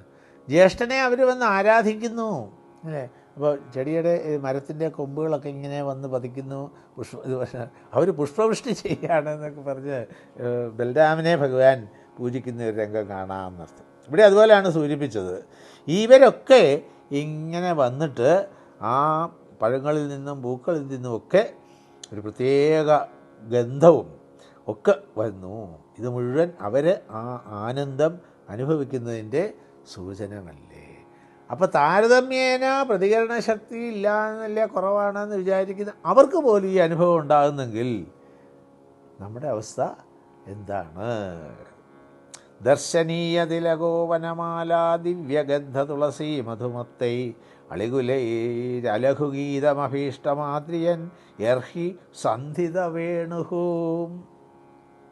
ദർശനീയ തിലകമാണ് കൃഷ്ണൻ അല്ലേ. തിലകം എന്നെപ്പോഴും സൂചിപ്പിക്കുന്നത് അതിൻ്റെ ശ്രേഷ്ഠമായത് എന്നാണ്. ശ്രീമദ് ഭാഗവത്തിൻ്റെ പേര് പറയുന്നിടത്ത് ഭാഗവത്തിൻ്റെ അവസാന ഭാഗത്ത് കാണും പുരാണതിലകം അല്ലേ. പുരാണങ്ങളിൽ വെച്ച് ഏറ്റവും ശ്രേഷ്ഠമായത്. അതിന് 4 ഉദാഹരണങ്ങളൊക്കെ അവിടെ സൂചിപ്പിക്കുന്നത്. നദികളിൽ ഗംഗ എപ്രകാരമോ, ക്ഷേത്രങ്ങളിൽ വെച്ച് കാശി എപ്രകാരമോ, ക്ഷേത്രങ്ങളിൽ വെച്ച് അച്യുതക്ഷേത്രം എപ്രകാരമോ, വിഷ്ണു ഭക്തന്മാരിൽ വെച്ച് മഹാദേവൻ എപ്രകാരമോ, അതുപോലെയാണ് പുരാണങ്ങളിൽ വെച്ച് 4 ഉദാഹരണങ്ങളാണ് സൂചിപ്പിക്കുന്നത്. അവിടെ എടുത്ത് പറയുന്ന ഒന്ന് അതാണ്, വിഷ്ണു ഭക്തന്മാരിൽ മഹാദേവൻ എങ്ങനെയോ. അപ്പോൾ ഏറ്റവും നല്ല വിഷ്ണു ഭക്തൻ ആരാന്ന് ചോദിച്ചാൽ അവിടെ ഉത്തരം മഹാദേവനാണ്. ഞങ്ങൾക്ക് അനുഭവമുണ്ട്. തിരുവനന്തപുരത്തൊരിടത്ത് ഒരു ശിവക്ഷേത്രത്തിൽ ഭാഗവത സപ്താഹം വെച്ചു. എല്ലാം ഉറപ്പിച്ചൊക്കെ കഴിഞ്ഞപ്പോഴാണ് അവിടെ ഭരണക്കാർ തമ്മിലൊരു ചെറിയ അഭിപ്രായ വ്യത്യാസം. ഭാഗവതം അല്ലല്ലോ ഇവിടെ, ഇതല്ലേ വേണ്ടത്, ശിവപുരാണമല്ലേ. എന്നിട്ട് 2 കൂട്ടരും കൂടെ പോയി ദേവപ്രശ്നം വെച്ചു എന്നും ദേവപ്രശ്നത്തിലെ വിധി ഭഗവാൻ ഏറ്റവും സന്തോഷം ഭാഗവതം വായിക്കുകയാണ്, അതുകൊണ്ട് എല്ലാ കൊല്ലവും ഇവിടെ ശിവരാത്രിയോടനുബന്ധിച്ച് ഭാഗവത സപ്താഹം വേണമെന്ന്. ആ സ്ഥലത്തിൻ്റെ പേര് മറന്നുപോയി, കുറച്ച് അകത്തോട്ട് മാറിയൊരു സ്ഥലത്തായിരുന്നു. അപ്പം വൈഷ്ണവാനാം ധനം എന്നാണ് ഭാഗവത്തെ വിശേഷിപ്പിക്കുന്നത്. അതുപോലെയാണ് വിഷ്ണു ഭക്തന്മാരിൽ വെച്ച്. ഇതിപ്പോൾ പറയാൻ കാര്യം എന്താ, പുരാണ തിലകം എന്നുള്ള വാക്കുകൾ. തിലകം ആ ശ്രേഷ്ഠതയെ സൂചിപ്പിക്കുന്നതാണ്. ഇവിടെ ദർശനീയ തിലകം, ആ മനോഹരങ്ങളായിട്ടുള്ള മനസ്സിനെ ആകർഷിക്കുന്ന ഘടകങ്ങൾ. അതിൽ എന്താ, വനമാല ദിവ്യഗന്ധ തുളസി മധുമത്തൈഹി. ആ ധരിച്ചിരിക്കുന്ന വനമാലയിൽ ദിവ്യഗന്ധമുള്ള തുളസി. അതുകൊണ്ട് എന്ത് വരുന്നു, ആ ദിവ്യഗന്ധത്താൽ ആകൃഷ്ടരായിട്ട് വണ്ടുകൾ ഇങ്ങനെ വന്ന്, അതുകൊണ്ടാണ് സാരഗ്രാഹി എന്നൊരു പേരുണ്ട് വണ്ടിന്. വണ്ടെങ്ങനെയാണോ സാരം ഗ്രഹിക്കുന്നത്, അല്ലെങ്കിൽ തേനീച്ച എങ്ങനെയാണോ സാരം ഗ്രഹിക്കുന്നത്, അതുപോലെയാണ് മഹാത്മാക്കൾ, വിദ്വാൻമാർ അസാരം എന്ന് ചിന്തിക്കുന്ന ഈ ലോകത്തിൽ സാരമായതിനെ ഗ്രഹിക്കുന്നു. അതുകൊണ്ട് അങ്ങനെ ആ ഭാവം ഉള്ളവരെ ഇതുമായിട്ട് താരതമ്യപ്പെടുത്താറുണ്ട്. ഹംസത്തിൻ്റെ സൂചിപ്പിക്കാറില്ലേ, പാലും വെള്ളവും കൂടെ ചേർത്ത് വെച്ചാൽ പാല് മാത്രം, അത് സങ്കല്പമല്ല, ശരിക്കും ഉണ്ടെന്നാണ് പറയുക. അത് സൂചിപ്പിക്കുന്നത് ഇതുപോലെയാണ് എന്നർത്ഥം. സാരവും അസാരവുമായിട്ടുള്ള ഇടകലർന്നിരിക്കുന്നതിൽ നിന്ന് സാരമായതിനെ, ഒരു വണ്ടിൻ്റെ ഇത് വെച്ച് ഭൃംഗം എന്ന് സൂചിപ്പിക്കുന്ന ഒരു ലൈനുണ്ട്, അത് പെട്ടെന്ന് ഓർമ്മ വരുന്നില്ല. അതിൽ അങ്ങനെ തന്നെ അവനീകൃത ഭാഗ്യ എല്ലാമൊന്നും ചിലപ്പോൾ ഓർമ്മ വരും, പോട്ടെ. അപ്പോൾ സൂചിപ്പിക്കുന്നത് ആ സാരത്തെ ഗ്രഹിക്കാനുള്ള ഒരു ഇത് നമ്മൾ വളർത്തിക്കൊണ്ട് വരണം എന്നർത്ഥം. നിസ്സാരമായതിൻ്റെ പിറകെ പോകുന്ന മനസ്സിനെ അതാണ് സത്സംഗം കൊണ്ടും ശാസ്ത്ര പഠനം കൊണ്ടും ഗുരു അനുഗ്രഹം കൊണ്ടും നമുക്ക് സാധിക്കും. അത് ഫുള്ളായിട്ട് യൂട്ടിലൈസ് ചെയ്യാൻ നമുക്ക് കഴിയണം. അപ്പോൾ സാരമായതും അല്ലാതെ വേർതിരിച്ച് അറിയാനുള്ള ഒരു ഫാക്കൽറ്റി നമ്മൾ ബോധപൂർവം ഡെവലപ്പ് ചെയ്തുകൊണ്ടിരിക്കണം. നിസ്സാരമായതിൻ്റെ പുറകെ പോകുന്ന മനസ്സിനെ ഇതിലേക്ക് തിരിക്കാൻ കഴിയണം. അപ്പം ഈ വണ്ടുകൾക്ക് അത് സാധിക്കുന്നു. അതുകൊണ്ട് ആ ഭഗവാന്റെ സർവസൗന്ദര്യ വിഗ്രഹമായ ഭഗവാന്റെ രുദ്രഗീതം പ്രചേതസ്സുകൾക്ക് മഹാദേവൻ ഉപദേശിച്ചു കൊടുക്കുന്നതാണ് ഗുരുവായൂർ നാരായണ തീർത്ഥക്കരയിൽ വെച്ച്. അവിടെ ഭഗവാനെ വിശേഷിപ്പിക്കുന്നത് സർവ സൗന്ദര്യ വിഗ്രഹം. ഭട്ടതിരിപ്പാട് പല ഭാഷകളിലൊക്കെ നാരായണത്തിൽ അത് സൂചിപ്പിക്കുന്നത്. സൗന്ദര്യോത്തരതോപി സുന്ദരതരം ത്വദ്രൂപം ലാവണ്യസ്യ ഏകസാരം.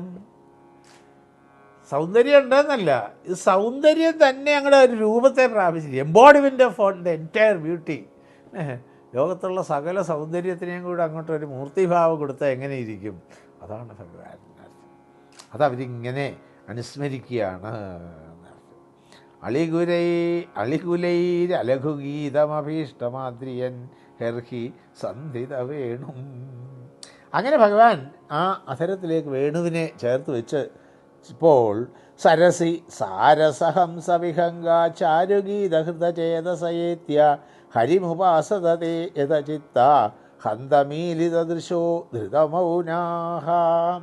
അപ്പോഴവിടെയൊക്കെയുള്ള കുളക്കോഴി, ഹംസം അതുപോലുള്ളതൊക്കെ അവരൊക്കെ ഈ വേണുഗാനത്തെ കേട്ടിട്ട് അവയുടെ മനസ്സ് മറ്റൊന്നിലേക്കും പോകാതെയായിരുന്നു. ശ്രദ്ധിക്കുക, ഭഗവാന്റെ വേണുഗാനത്തിൽ ലയിച്ചതോടുകൂടി ആ പക്ഷികൾക്കും ഒക്കെ ഉള്ള അവരുടെ സ്വാഭാവികമായ ഭാവം, ചേഷ്ടകൾ ഇല്ലാതെയായി. അപ്പം നമുക്ക് തരുന്ന വലിയൊരു സന്ദേശം അതാണ്. നമുക്കും മനസ്സ് ഭഗവാനിലേക്ക് സമർപ്പിക്കാൻ കഴിഞ്ഞാൽ, പൂർണ്ണമായി സമർപ്പിക്കാൻ കഴിഞ്ഞാൽ, ഈ മനസ്സിൻ്റെ അബദ്ധസഞ്ചാരവും അനിയന്ത്രിതങ്ങളായ ചേഷ്ടകളും ഒക്കെ തന്നെ. പൂജ്യ ഗുരുദേവൻ 2 വാക്ക് പറയും: സപ്രഷൻ, സബ്ലിമേഷൻ. നമ്മൾ ഈ ഭഗവത് ചിന്ത കൊണ്ട് മനസ്സ് സബ്ലിമേറ്റഡ് ആകുമ്പോൾ ഈ പലതും നമ്മെ വിട്ടുപോയിക്കോളും. ദേവൻ അങ്ങനെ പറയും: you need not throw it away, they will be leaving you. അപ്പോൾ നമ്മൾ ഭഗവാനിലേക്ക്, ഭഗവത് തത്വത്തിലേക്ക് മനോബുദ്ധിയാദികളെ ഉറപ്പിക്കുക എന്നുള്ള ഒരൊറ്റ പരിശീലനം ചെയ്താൽ മതി. പലതിനെ കളയാൻ നമ്മൾ ശ്രമിക്കേണ്ട എന്നർത്ഥം. അതൊക്കെ നമ്മിൽ നിന്ന് അങ്ങനെ സ്വാഭാവികമായിട്ട് പോകുന്നതിനെയാണ് അവിടെ സബ്ലിമേഷൻ എന്ന് പറയുന്നത്. അല്ലാതെ നിൽക്കുന്നത് സപ്രഷനാണ്. സപ്രസ് ചെയ്ത് വെച്ചാൽ എന്ത് സംഭവിക്കും? ഏതെങ്കിലുമൊക്കെ സമയത്ത് അത് പുറത്തേക്ക് വരും. ഭാഗവതത്തിൽ തന്നെ ഉദാഹരണം സൗഭരി മഹർഷിയുടെ കഥയൊക്കെ സൂചിപ്പിക്കുന്നു. കരയിലിരുന്ന് തപസ് ചെയ്താൽ ഡിസ്ട്രാക്ഷനൊക്കെ വരുമല്ലോ എന്ന് പറഞ്ഞിട്ടാണ് യമുനാ നദിയിൽ പോയി മുങ്ങിക്കിടന്ന് തപസ് ചെയ്തത്. പക്ഷേ മത്സ്യങ്ങൾ ഇണചേരുന്നത് കണ്ടപ്പോൾ അദ്ദേഹത്തിൻ്റെ ഉള്ളിൽ നമുക്ക് ഇതൊക്കെ ആയിക്കൂടെ, നോക്കൂ അപ്പോൾ അമർത്തപ്പെട്ട വികാരങ്ങൾ ഉള്ളിലുണ്ടെങ്കിൽ അതേതെങ്കിലും തരത്തിൽ. അതുകൊണ്ടാണ് നമ്മുടെ സംസ്കാരത്തിൽ ഇതൊക്കെ സബ്ലിമേറ്റ് ചെയ്യണം. ഒരു സുപ്രഭാതത്തിൽ ഒരാളിനെ പിടിച്ച് നീ സന്യാസി ആയിക്കോളൂ, നീ അതായിക്കോളൂ എന്ന് പറഞ്ഞ് ചെയ്യാൻ പാടില്ല. അത് എവല്യൂഷൻ്റെ ഭാഗമായിട്ട് സംഭവിക്കണം, അല്ലെങ്കിൽ ഈ അപകടം ഉണ്ടാകും. അങ്ങനെ ആ സ്വാഭാവികമായിട്ടുള്ള ഒരു പരിണാമത്തെയാണ് അവിടെ സൂചിപ്പിച്ചത്. അവർക്കത് സാധിക്കുന്നില്ലേ? ആ പക്ഷികൾ പോലും ഭഗവാന്റെ ആ വേണുഗാനം അവിടെ പ്രത്യേകം സൂചിപ്പിക്കുന്നു. വേദാന്ത തത്വം തന്നെയാണ് ഭഗവാന്റെ വേണുഗാനം. അതിലേക്ക് മനസ്സർപ്പിച്ചു കഴിയുമ്പോൾ ആ പരമമായ ചൈതന്യത്തിൻ്റെ അനുഭവമല്ലാതെ ആ ഏകാഗ്രത തന്നെ അങ്ങനെ തന്നെ സൂചിപ്പിക്കുന്നുണ്ട്. യോഗികൾ ധ്യാന സമയത്തിൽ മൂലാധാരത്തിൽ നിന്ന് പുറപ്പെടുന്ന നാദശ്രവണത്താൽ ഏകാഗ്രചിത്തരായി ഭഗവാനെ സേവിച്ചുവെന്ന് സൂചിപ്പിക്കുന്നു. അപ്പോൾ ആ ഭാവത്തെ ഗോപികമാർ നന്നായിട്ട് ഭാവനയിൽ കൂടി ആസ്വദിക്കുന്നു. സഹബലസ്രഗവദംസവിലാസഃ സാനുഷുക്ഷിതി വൃതോ വ്രജദേവ്യഃ ഹർഷയൻ യർഹി വേണുരവേണ ജാതഹർഷ ഉപരംഭതി വിശ്വം. വീണ്ടും വീണ്ടും ആ ഒരു ഭാവം തന്നെയാണ് സൂചിപ്പിക്കുക എന്നത്. ഓരോ സ്ഥലങ്ങളിൽ ഇങ്ങനെ മാറി മാറി മാറി ഭഗവാൻ ഇങ്ങനെ വേണുരവേണ, ആ വേണുനാദം കേൾക്കുമ്പോൾ മേഘങ്ങൾ വന്ന് ഭഗവാനെ സേവിക്കുന്നു. അതുകൊണ്ട് ഭഗവാൻ അവരോടുള്ള കാരുണ്യം കൊണ്ട് വീണ്ടും വീണ്ടും ശബ്ദം പുറപ്പെടുവിക്കുന്നു. അവരങ്ങനെ അതിൽ ലയിച്ചു നിൽക്കുമ്പോൾ എന്ത് സംഭവിക്കുന്നു? മഹദതിക്രമണ ശങ്കിത ചേതാ മന്ദമന്ദമനുഗർജതി മേഘ സുഹൃതമഭ്യവർഷത് സുമനോഭി ഛായയാച വിദധത് പ്രതപത്രം. മേഘം നേരത്തെ നമ്മൾ കണ്ടതാണ്. മേഘം വന്നിട്ട് ഭഗവാനെ വെയിൽ മറച്ച് അവിടെ ഒരു കമ്പാരിസണും പറഞ്ഞു. മേഘവും ഭഗവാന്റെ നിറവുമായിട്ട് ശ്യാമ സുന്ദര എന്ന് വിളിക്കുന്നൊരു പ്രയോഗമുണ്ടല്ലോ, അതാണ് അവിടെ ശ്യാമ നിറം ശരിക്കും ബ്ലാക്കല്ല, മേഘത്തിൻ്റെ നിറത്തെയാണ് അവിടെ സൂചിപ്പിക്കുന്നത്. ഇന്നലെ നമ്മൾ പറഞ്ഞു ചിത്തകേകി ഖനാഖന. ഭഗവത് ഭക്തന്മാരുടെ ചിത്തമാകുന്ന മയിൽപ്പേടയ്ക്ക് സന്തോഷമുണ്ടാക്കുന്ന ഖനാഖന അവിടെ മേഘത്തെയാണ് സൂചിപ്പിക്കുന്നത്. അതുപോലെ ഇവിടെ ആ മേഘങ്ങൾ വന്ന് ഭഗവാനെ ഇങ്ങനെ പൂജിച്ചു അദൃശ്യമായിട്ട്. അതിന് ഉപയോഗിച്ച ഉദാഹരണം തന്നെ ചെറിയ ഈ ഇടിയുടെ ശബ്ദം വരുന്നത് ഭഗവാന്റെ വേണുഗാനത്തിന് ശ്രുതി മീട്ടുകയാണോ എന്ന് ഭാവന ചെയ്യുകയാണ്. ഈ നാദസ്വരത്തിനും മറ്റേ പാട്ടിനുമൊക്കെ ഇങ്ങനെ ശ്രുതി ഇട്ട് ഇങ്ങനെ ഒരാൾ കാണുമല്ലോ, ഇങ്ങനെ വളരെ ചെറിയ ശബ്ദത്തിൽ ഇങ്ങനെ മുഴങ്ങിക്കൊണ്ടേയിരിക്കും. ഇപ്പം അതൊക്കെ ഇൻസ്ട്രുമെൻ്റ് ആക്കിയിട്ടുണ്ട് ഓരോരുത്തരും അല്ലേ, ചെറിയ ഇത് കൊണ്ടുവച്ച് അതിങ്ങനെ വിളിക്കും. പണ്ട് അങ്ങനെയല്ല, ഒരാൾ അങ്ങനെ ശ്രുതി മീട്ടാനായിട്ട് മാത്രം ഉണ്ടാകും. അത് ആണ് അവർ ഭാവന ചെയ്യുന്നത് എന്നർത്ഥം. അങ്ങനെ ആ നാദബ്രഹ്മ അനുഭവത്തെ അവർക്ക് അനുഭവിക്കാൻ കഴിഞ്ഞു. അങ്ങനെ അവർക്കൊക്കെ ഈ ഒരു ഭാഗ്യം കിട്ടുന്നു. നമുക്ക് ആ ഭാഗ്യം കൊണ്ട് നിർത്തുന്നത് അവിടെയാണ് എന്നർത്ഥം. അവരുടെ ഭാഗ്യവും നമ്മുടെ നിർഭാഗ്യവും തമ്മിൽ നേരത്തെ അങ്ങനെ ഒരു വാക്ക് കാണുകയും ചെയ്തു എന്നർത്ഥം. വിവിധ ഗോപചരണേഷു വിദഗ്ധോ വേണുവാദ്യ ഉരുധാ നിജശിക്ഷ തവസുത സതി യഥാധരബിംബേ ദത്തവേണുരനയസ്വരജാതി. അപ്പോൾ വേറൊരാൾ യശോദയെ അഡ്രസ്സ് ചെയ്തുകൊണ്ട് പറയുകയാണ് എന്നത്. അല്ലയോ യശോദേ, നിൻ്റെ പുത്രൻ ആ ഗോപബാലന്മാരുടെ കൂടെ ഇങ്ങനെ കളിച്ച് നടക്കുന്നില്ലേ? പക്ഷേ ആ കൃഷ്ണനെ ഒരു മകനായിട്ട് മാത്രമേ നിങ്ങൾക്ക് കാണാൻ സാധിച്ചുള്ളൂ. പക്ഷേ അതിനപ്പുറത്തുള്ള ഭാവം ഉണ്ട്. അതുകൊണ്ട് ഭഗവാനെ മകനായിട്ട് മാത്രം കാണാതിരിക്കൂ എന്നൊരു ഉപദേശം. ഇത് കൃഷ്ണാവതാര സമയത്ത് അച്ഛനമ്മമാരായ വസുദേവർക്കും ദേവകിക്കും ഭഗവാൻ കൊടുക്കുന്ന ഉപദേശത്തിലുണ്ട്. ആദ്യം വസുദേവർ സ്തുതിക്കും, അത് കഴിഞ്ഞ് ദേവകി സ്തുതിക്കും, അത് കഴിഞ്ഞിട്ട് ഭഗവാൻ അതിന് മറുപടി പറയുന്നിടത്ത് പറയും യുവാമാം പുത്രഭാവേന ബ്രഹ്മഭാവേന ചാസകൃത് ചിന്തയന്തവും കൃതസ്നേഹവും യാസ്യേധേ മദ്ഗതിം പരാം. അല്ലേ, 3 ജന്മങ്ങൾ വേണ്ടി വന്നു നിങ്ങളുടെ ആഗ്രഹപ്രകാരം. ഇത് 3ാമത്തെ ജന്മമാണ്. ഈ ജന്മത്തിൽ നിങ്ങൾ എന്ത് ചെയ്യണം? പുത്രഭാവത്തിൽ എന്നെ സ്നേഹിക്കണം, ബ്രഹ്മഭാവത്തിൽ എന്നെക്കുറിച്ച് ചിന്തിക്കണം. എന്താ അതുകൊണ്ട് ഗുണമുണ്ടാകാൻ പോകുന്നത്? യാസ്യേധേ മദ്ഗതിം പരാം. ഞാനാകുന്ന പരമമായ ഗതിയിലേക്ക് നിങ്ങൾക്ക് എത്താൻ സാധിക്കും. നമ്മൾ തമാശന് പറയും ഇനി എനിക്ക് ജോലി ഉണ്ടാക്കരുതേ, 3 തവണ വേണ്ടി അന്ന് ഭഗവാൻ പുത്രനാടി ജനിക്കണമെന്ന് 3 തവണ പറഞ്ഞു പോയി. അങ്ങനെയാണ് വാമനായിട്ടും വൃഷ്ണിഗർഭനായിട്ടും ഒക്കെ ജനിക്കേണ്ടതായിട്ട് വന്നത്. അതുകൊണ്ട് ഈ കൃഷ്ണനെ മോനായിട്ട്, കാരണം അവിടെ സങ്കല്പത്തിലൊക്കെ യശോദാപുത്രനാണല്ലോ, പിന്നീടാണല്ലോ അറിയുന്നത്. കംസവധത്തിൻ്റെ ആ ഭാഗത്ത് വരുമ്പോഴാണ് ഇതറിയുന്നത് എന്നർത്ഥം. അതുകൊണ്ട് യശോദയ്ക്ക് അങ്ങനെ ഒരു ഉപദേശം കൂടെ കൊടുത്തു എന്ന് സൂചിപ്പിക്കുന്നു എന്നർത്ഥം. സവനശസ്തത് ഉപധാര്യ സുരേശ ശക്ര ശർവ പരമേഷ്ടി പുരോഗ കവയ ആനദഗന്ധരചിത്ത കശ്മലം യൈരനിശ്ചിത തത്വാഹ. പലതരത്തിൽ ദേവന്മാർ വന്ന് പലതരത്തിൽ ഉള്ള ധ്വനികൾ പുറപ്പെടുവിക്കും. ദേവേന്ദ്രൻ വന്നിട്ടുണ്ട്, മഹാദേവൻ വന്നിട്ടുണ്ട്, ബ്രഹ്മാവ് വന്നിട്ടുണ്ട്. അവരൊക്കെ പലതരത്തിലുള്ള ശബ്ദങ്ങൾ പുറപ്പെടുവിച്ച് ഭഗവാനെ സ്തുതിച്ചുകൊണ്ടേയിരിക്കുന്നു. അതാണ് അവിടെ ഉപയോഗിച്ച വാക്ക്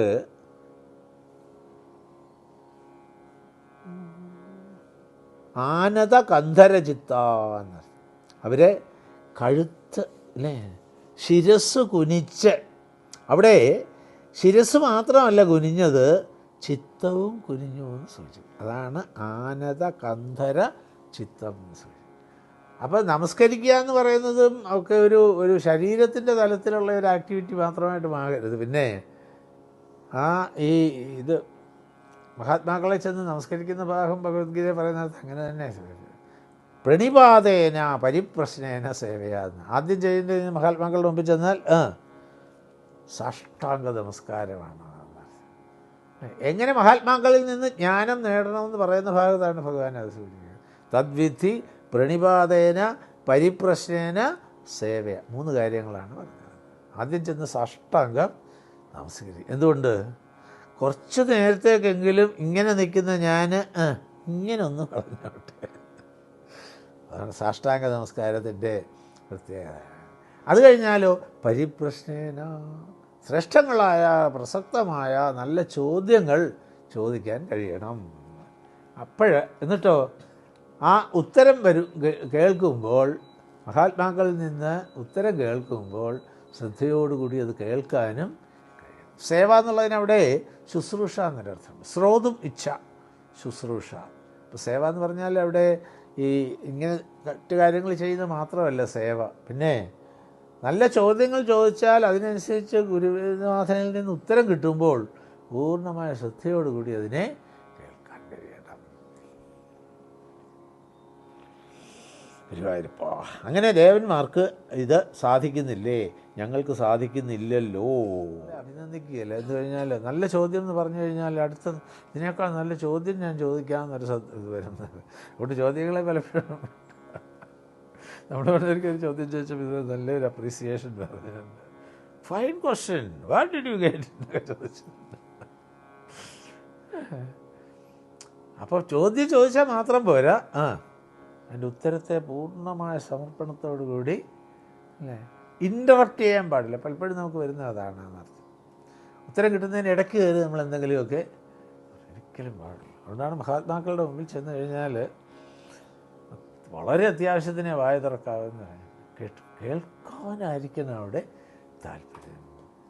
ഇങ്ങോട്ട് എന്തെങ്കിലും അതുപോലെ സ്പെസിഫിക്കായിട്ട് നമ്മുടെ നേരെ ഒരു ചോദ്യം ചോദിച്ചാൽ അതിന് ഉത്തരം പറയാമെന്നുള്ളത്, അതിന് ഉത്തരം പറയുന്നതും അത്യാവശ്യത്തിനുള്ള വാക്കുകളിൽ അല്ല. എന്തെങ്കിലും പറഞ്ഞാൽ ഉടനെ പണ്ട് ഞാൻ അങ്ങനെ ആയിരുന്നു, കഥകളൊന്നും അഴിച്ചിടാൻ പാടില്ല എന്നൊക്കെ, അത് അങ്ങനെ ഉള്ളിടത്തായിക്കോളൂ. പക്ഷേ മഹാത്മാക്കളുടെ സന്നിധിയിൽ സേവയാ, ഈ കേൾക്കാനും അറിയാനും ഉള്ള താല്പര്യമായിരിക്കും. അതുകൊണ്ടാണ് ജ്ഞാനം എങ്ങനെ നേടണമെന്ന് ഭഗവാൻ അവിടെ സൂചിപ്പിക്കാൻ കാര്യം. നമ്മൾ യാദൃശ്യമായിട്ട് അതിലേക്ക് വന്നു എന്ന് മാത്രം നടത്തും. അങ്ങനെ ഭഗവാൻ നടപ്പിനെ മത്തഗജം പോലെ ഭഗവാൻ നീങ്ങുന്നു എന്നുള്ള ഭഗവാന്റെ ആ ഒരു വർഷമാധുര്യഗതി, ആ ഒരു എന്നിട്ടോ ഈഡിത വേണുഹു. അപ്പോഴെന്ത് സംഭവിക്കുന്നു? വ്രജതി തേന വയം സവിലാസവീക്ഷണാർപ്പിത മനോഭവവേഗ കുജഗതിം ഗമിത ന വിദാമഹ കശ്മലേന കബരം വസനം വാം. അങ്ങനെ വേണുകാരനിങ്ങനെ ഭംഗിയായിട്ട് നിൽക്കുമ്പോൾ ആ ഭഗവാന്റെ കണ്ണുകൾ, കടക്കണ്ണ് കൊണ്ടുള്ള ഒരു നോട്ടം, അപാംഗം എന്ന് പറഞ്ഞിട്ടൊരു പ്രയോഗമുണ്ട്. കടക്കണ്ണ് കൊണ്ട് ഇങ്ങനെ ഉള്ള ഒരു നോട്ടത്തിന് വലിയ പ്രാധാന്യമുണ്ട് എന്നർത്ഥം. അതിനാണ് അപാംഗലീല, ദേവിയുടെ ഒരു സ്തുതിയിലാണ് അപാംഗലീല എന്നൊരു വാക്ക് വരുന്നതെന്നർത്ഥം.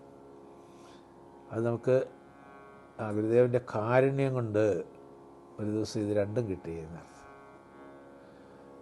ഗുണ്ടൂരിലൊരു ക്യാമ്പ് നടക്കുന്ന സമയത്ത് ഇന്നും പോയി ഇങ്ങനെ ക്യാമ്പ് കഴിഞ്ഞ് പോയി ഗുരുദേവനെ ഇങ്ങനെ നമസ്കരിക്കും. അപ്പോൾ ഗുരുദേവൻ ഇങ്ങനെ കാലിങ്ങനെ വെച്ചിട്ട് ഇന്ന് ആ സമയത്ത് നമ്മളവിടെ ചെന്നിട്ട് ഇങ്ങനെ നമസ്കരിക്കുക. അപ്പോൾ ആ പാദം നമ്മുടെ തലയിൽ വരത്തൊക്കെ കൊണ്ട് നമസ്കരിക്കും. ഇത് ശ്രദ്ധിക്കുന്നതായിട്ട് തോന്നാറില്ല, അവിടെ കഴിക്കാൻ പോകുന്നു. അവസാന ദിവസത്തിൻ്റെ മുമ്പിലത്തെ ദിവസം, ലാസ്റ്റ് ബിട്ട് വൺ ഡേ, ഇതുപോലെ ഇന്ന് നമസ്കരിച്ച് കഴിഞ്ഞപ്പോൾ ആ വലത്തെ കാലിൻ്റെ തള്ളവരലുകൊണ്ട് നന്നായിട്ട് തലയിലൊന്ന് പ്രസ് ചെയ്തു. അപ്പോഴും നമുക്കത് മനസ്സിലായി. എന്നിട്ട് ഇങ്ങനെ നോക്കുമ്പോൾ ഈ പറഞ്ഞ ഒരു ചെറിയ പുഞ്ചിരിയോടുകൂടി ഇങ്ങനെ കടക്കണ്ണുകൊണ്ടൊരു നോട്ടം. അപ്പോഴൊന്നും അതിൻ്റെ ഒന്നും പ്രാധാന്യം അറിഞ്ഞില്ല. കുറേ കാലത്തിന് ശേഷം ഒരു സീനിയർ സ്വാമിജി വീട്ടിൽ വരുമ്പോൾ ഇത് പറഞ്ഞപ്പോഴാണ് ചാടി എഴുന്നേറ്റിട്ട് പറഞ്ഞു, പ്രഭാകർജി, ഹി വാസ് ഗിവിങ് യു സ്പർശദീക്ഷ. ഓ അപ്പോഴാണ് ഈ കടക്കണ്ണ് കൊണ്ടുള്ള ഒരു നോട്ടത്തിൻ്റെ കാരുണ്യം, ഇത് രണ്ടും കൂടെ ഒരുമിച്ച് തന്ന് അനുഗ്രഹിച്ചു. ഗുരുവായൂരപ്പാ, ഇവിടെ പറയാൻ കാര്യം ഭഗവാന്റെ ആ പാങ്കത്തെ അവർ ഭാവന കൊണ്ട് കാണുന്നു. ആ കടക്കണ്ണ് കൊണ്ടുള്ള പ്രത്യേക ഒരു നോട്ടത്തെ സൂചിപ്പിച്ചു. അപ്പോൾ അവരുടെ ഉള്ളിൽ മന്മഥവികാരം നന്നായിട്ട് വന്നു. അവർക്കതിനെ അടക്കാൻ സാധിച്ചില്ല എന്ന് സൂചിപ്പിക്കുന്നു. അതുകൊണ്ട് ആ ഒരു ഒരു ഒരു മോഹാലസ്യ ഭാവത്തിൽ നിന്നതോടുകൂടി, മോഹാലസ്യം എന്ന് പറയുമ്പോൾ അവിടെ ദേഹബുദ്ധി വിടുന്നു എന്നുള്ള രീതിയിൽ തന്നെ നമുക്ക് മനസ്സിലാക്കാം. അങ്ങനെ അവർ എല്ലാം മറന്നങ്ങനെ നിൽക്കുന്ന ഒരവസ്ഥയാണ് അവിടെ സൂചിപ്പിച്ചത്. മണിധര ക്വചിതാഗണയൻ ഗാമാലയാദൈതഗന്ധ തുളസ്യ പ്രണയിനോ അനുചരസ്യ കഥാംസി ഋഷിവൻ ഭുജമകായതയത്ര. കഴിഞ്ഞ് വൈകിട്ടൊക്കെ ആകുമ്പോഴത്തേക്ക് തിരിച്ചു വരാനുള്ള ആ ഭാവത്തെ ആണിവിടെ സൂചിപ്പിക്കുന്നത്. അപ്പം എല്ലാവരുടെയും ഒക്കെ സ്റ്റാറ്റിസ്റ്റിക്സൊക്കെ നോക്കണമല്ലോ, കൊണ്ടുവന്ന പശുക്കളെല്ലാവരും ഉണ്ടോ, അതുണ്ടോ, ഇതുണ്ടോ. ഇത് സ്റ്റാറ്റിസ്റ്റിക്സ് എടുക്കുക മാത്രമല്ല, ബ്രഹ്മമോഹന ലീലയെ ഭാഗത്ത് സൂചിപ്പിക്കുന്നത് ഭഗവാൻ തന്നെ ഇതെല്ലാമായിട്ട് മാറി ഒരു വർഷക്കാലം നടക്കുന്ന ഒരു ലീല സൂചിപ്പിക്കും.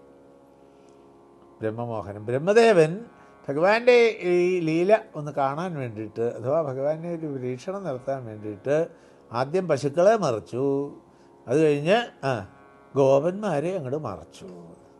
അപ്പോൾ ഭഗവാൻ മനസ്സിലായി ഇത് ബ്രഹ്മാവിൻ്റെ ലീലയാണ്. തൻ്റെ ഭക്തനും പുത്രനുമൊക്കെ ആണല്ലോ ബ്രഹ്മാവ്, ആഗ്രഹം സാധിച്ചു കൊടുക്കാനിരിക്കട്ടെ എന്ന് വെച്ചു.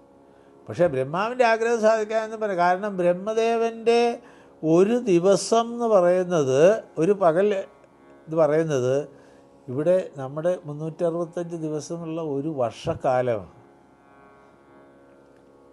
അപ്പോഴതിനിടയ്ക്ക് എന്ത് ചെയ്തു? ഇവിടെ കൃത്യസമയത്ത് പശുക്കളെയും ഗോപന്മാരെയും കൊണ്ട് അവിടെ എത്തിയില്ലെങ്കിലേ കുഴപ്പമാകില്ല. അതിനെന്താ വഴി? ഭഗവാൻ തന്നെ ഇതെല്ലാമായിട്ട് അങ്ങോട്ട് മാറുന്ന ഒരു രംഗമുണ്ട്. ഒരു വർഷക്കാലം, അതായത് നമ്മുടെ കണക്കിനുള്ള ഒരു വർഷക്കാലം ഈ ലീല തുടരുന്നത്. ഏതാണ്ട് തീരാനായ സമയത്താണ് ബലരാമൻ ഒരു ചെറിയ സംശയം തോന്നി. അപ്പം കൃഷ്ണന്നൊരു വിളി, ഒന്ന് കണ്ണിറുക്കിയെന്ന് തമാശ അല്ലേ, ഇപ്പം പറയണ്ട, കുറച്ച് കഴിഞ്ഞിട്ട് പറഞ്ഞാൽ മതി, വേറെ ആരും ഇത് പറയരുത്. ബലരാമന് പോലും ആ ലീല തീരാനാകുന്ന മുഹൂർത്തത്തിലേ അത് അറിയാൻ സാധിച്ചുള്ളൂ. അവിടെയാണ് നമ്മൾ ഇന്നലെ പറഞ്ഞ ഭാഗം, ബ്രഹ്മസ്തുതി 14-ാമത്തെ അധ്യായത്തിൽ അഹോഭാഗ്യം അഹോഭാഗ്യം നന്ദഗോപവ്രജൗകസാം യന്മിത്രം പരമാനന്ദം പൂർണ്ണം ബ്രഹ്മസനാതനം. ഇവിടെ പശുക്കളുടെ എണ്ണവും കുട്ടികളുടെ എണ്ണവും ഒക്കെ നോക്കി എന്ന് പറഞ്ഞത് കൊണ്ടാണ് ശ്രദ്ധിച്ചത്. അവിടെ എണ്ണം നോക്കുക മാത്രമല്ല, പിന്നെ എല്ലാം അതായിട്ട്. കാരണം ഇട്ടിരിക്കുന്ന വസ്ത്രം മാറാൻ പാടില്ല, ഇങ്ങോട്ട് വന്നതിനേക്കാൾ നീളം കൂടാൻ പാടില്ല, കുറയാൻ പാടില്ല, എല്ലാം ആസ് വേറീസ് കണ്ടീഷനിൽ ഭഗവാൻ സ്വയം അവിടെ മാറിയത് സൂചിപ്പിക്കും. ഏതായാലും തിരിച്ച് പോകാനുള്ള യാത്രയാണ് അവിടെ സൂചിപ്പിച്ചത്. കുണിതവേണുരവവഞ്ചിത ചിത്താ കൃഷ്ണമന്വസത കൃഷ്ണഗൃഹിണ്യ ഗുണഗണാർണമനുഗത്യ ഹരിണ്യോ ഗോപികായിവ വിമുക്തഗൃഹാശാം. ആ മാൻപേടകളൊക്കെ എങ്ങനെ നിന്നു എന്ന് സൂചിപ്പിക്കുന്നു.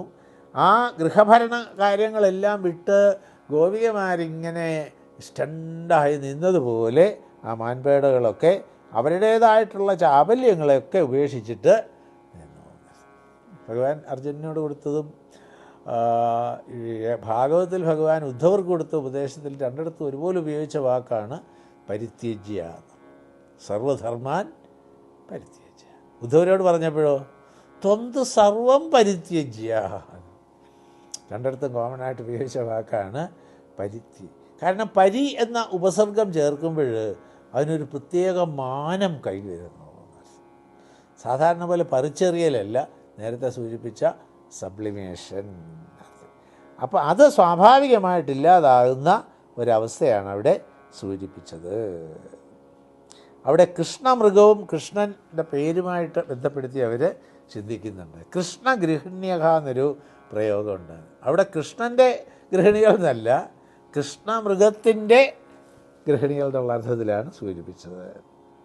കുന്ദദാമകൃത കൗതുകവേഷോ ഗോപഗോധനവൃതോ യമുനായാം നന്ദസൂരുനനഖേതവ വത്സോ നർമ്മദ പ്രണയിനാം വിജഹാരാം.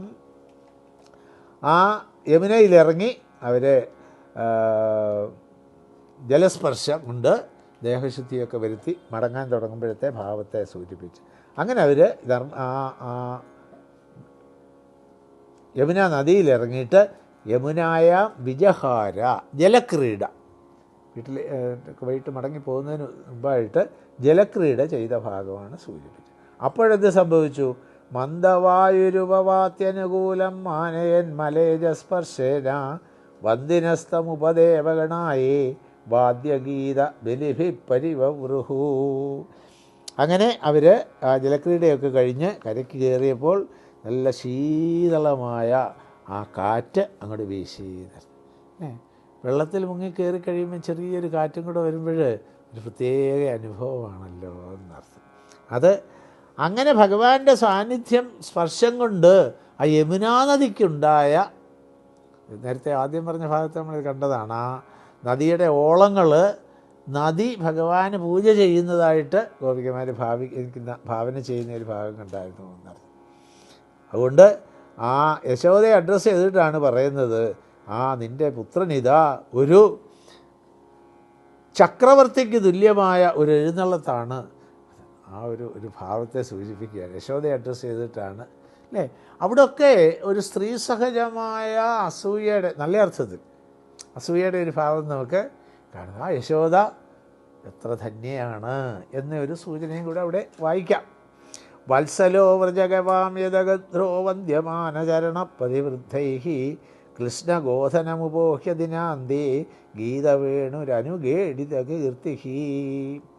ആ ശ്രീകൃഷ്ണൻ്റെ വരവ് കാണാൻ വേണ്ടിയിട്ട്, അഥവാ അപ്പോൾ ശ്രീകൃഷ്ണൻ്റെ കൂടെ പോകുന്ന ആ പശുക്കളോ അവർ പരമധന്യാഹ, അവരുടെ ഒരു ഭാഗ്യം. എന്തുകൊണ്ട്? ഇടച്ചിമ്മാതെ ഭഗവാനെ ഇങ്ങനെ ഗോപികമാർ ബ്രഹ്മദേവനെ ശപിക്കുന്ന ഒരു ഭാഗമുണ്ട്. എന്തുകൊണ്ട്? ബ്രഹ്മദേവൻ ഈ കണ്ണുകൾ ഇടയ്ക്ക് അടയാനുള്ള ഒരു സംവിധാനം ചെയ്തു വെച്ചില്ലേ, അത്രയും സമയം ഞങ്ങൾക്ക് കൃഷ്ണനെ മിസ് ചെയ്യുന്നില്ലേ എന്ന്. എന്തിനാ ഇത് ഈ ഇടയ്ക്ക് ഇങ്ങനെ തുറന്നങ്ങിരുന്നാൽ പോരായിരുന്നു.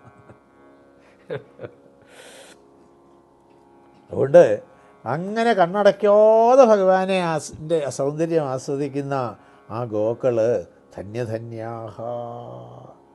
അപ്പോൾ അവരുടെ തലത്തിൽ നിന്ന് നോക്കുമ്പം നമ്മുടെ കാര്യം വളരെ ഇതാണ് എന്ന് സൂചിപ്പിച്ചു എന്നർത്ഥം. ഉത്സവം സമരുചാവിദൃശീനാമുന്നയൻ ഖുര രജശ്ചുരിതസ്രഗ് ദിൽസയൈതി സുഹൃദാശിഷയേഷ ദേവകീ ജഠരഭൂരുഡുരാജഹാം. ആ ക്ഷീണത്തോടുകൂടി പകലുകൂടിയുള്ള അധ്വാനം കഴിഞ്ഞ് പോകുമ്പോൾ ആ വിയർപ്പ്, നേരത്തെ നമ്മൾ കണ്ടതാണ്, ആ നീല അളകങ്ങളിൽ പൊടി പറ്റി പിടിച്ചിരിക്കുന്ന ആ ഒരു ഭാവത്തെ അവിടെ അത് ഭംഗിയായിട്ട് അവർ ആസ്വദിക്കുന്നു. അവിടെ ദേവകീ ജഠരഭൂ എന്നൊരു പ്രയോഗമുണ്ട് എന്നർത്ഥം. അവിടെ ദേവകീപുത്രനാണ് കൃഷ്ണൻ. ആ സമയത്ത് അവർക്ക് ആ നോക്കുമ്പോൾ അറിയില്ല, എങ്കിലും ഉപയോഗിച്ച വാക്ക് അവിടെ ദേവകീ ജഠരഭൂ എന്ന് അവർ പറഞ്ഞത് യശോദയുടെ പുത്രനായിട്ട് തന്നെയാണ്. ദേവകി എന്ന് അഡ്രസ്സ് ചെയ്തത് അവിടെ ശരിക്കും ദേവകിയല്ല, പിന്നെ യശോദയെ തന്നെയാണ് എന്ന് കമൻട്രി പ്രത്യേകം സൂചിപ്പിക്കുന്നുണ്ട്. കാരണം അവിടെ അവർ ദേവകി പുത്രൻ പറയാൻ ഒരു കാര്യമില്ല, അവിടെ അറിയുന്നില്ലല്ലോ. അന്നൊക്കെ അവർക്ക് യശോദയും നന്ദഗോപൻ്റെ പുത്രൻ തന്നെയാണ്. മദവിഘൂർണിതലോചനയീഷന്മാനദസ്വസുഹൃദാമനമാലി ബദര പാണ്ഡുവദനോ മൃദുഗണ്ഡം മണ്ഡയൻ കനക കുണ്ടലലക്ഷ്മ്യഹ. ആ ഭഗവാന്റെ സുന്ദരമായ രൂപത്തെ വീണ്ടും വീണ്ടും വർണ്ണിച്ചിട്ട് ആ ഒരു കനകകുണ്ടല ലക്ഷ്മ്യ, ആ കനകകുണ്ടലങ്ങളുടെ ആ ശോഭ കൊണ്ട്, ഭട്ടതിരിപ്പാടിൻ്റെ നാരായണീയത്തിൽ അങ്ങനെ ഒരു ഭാവനയുണ്ട് എന്ന്.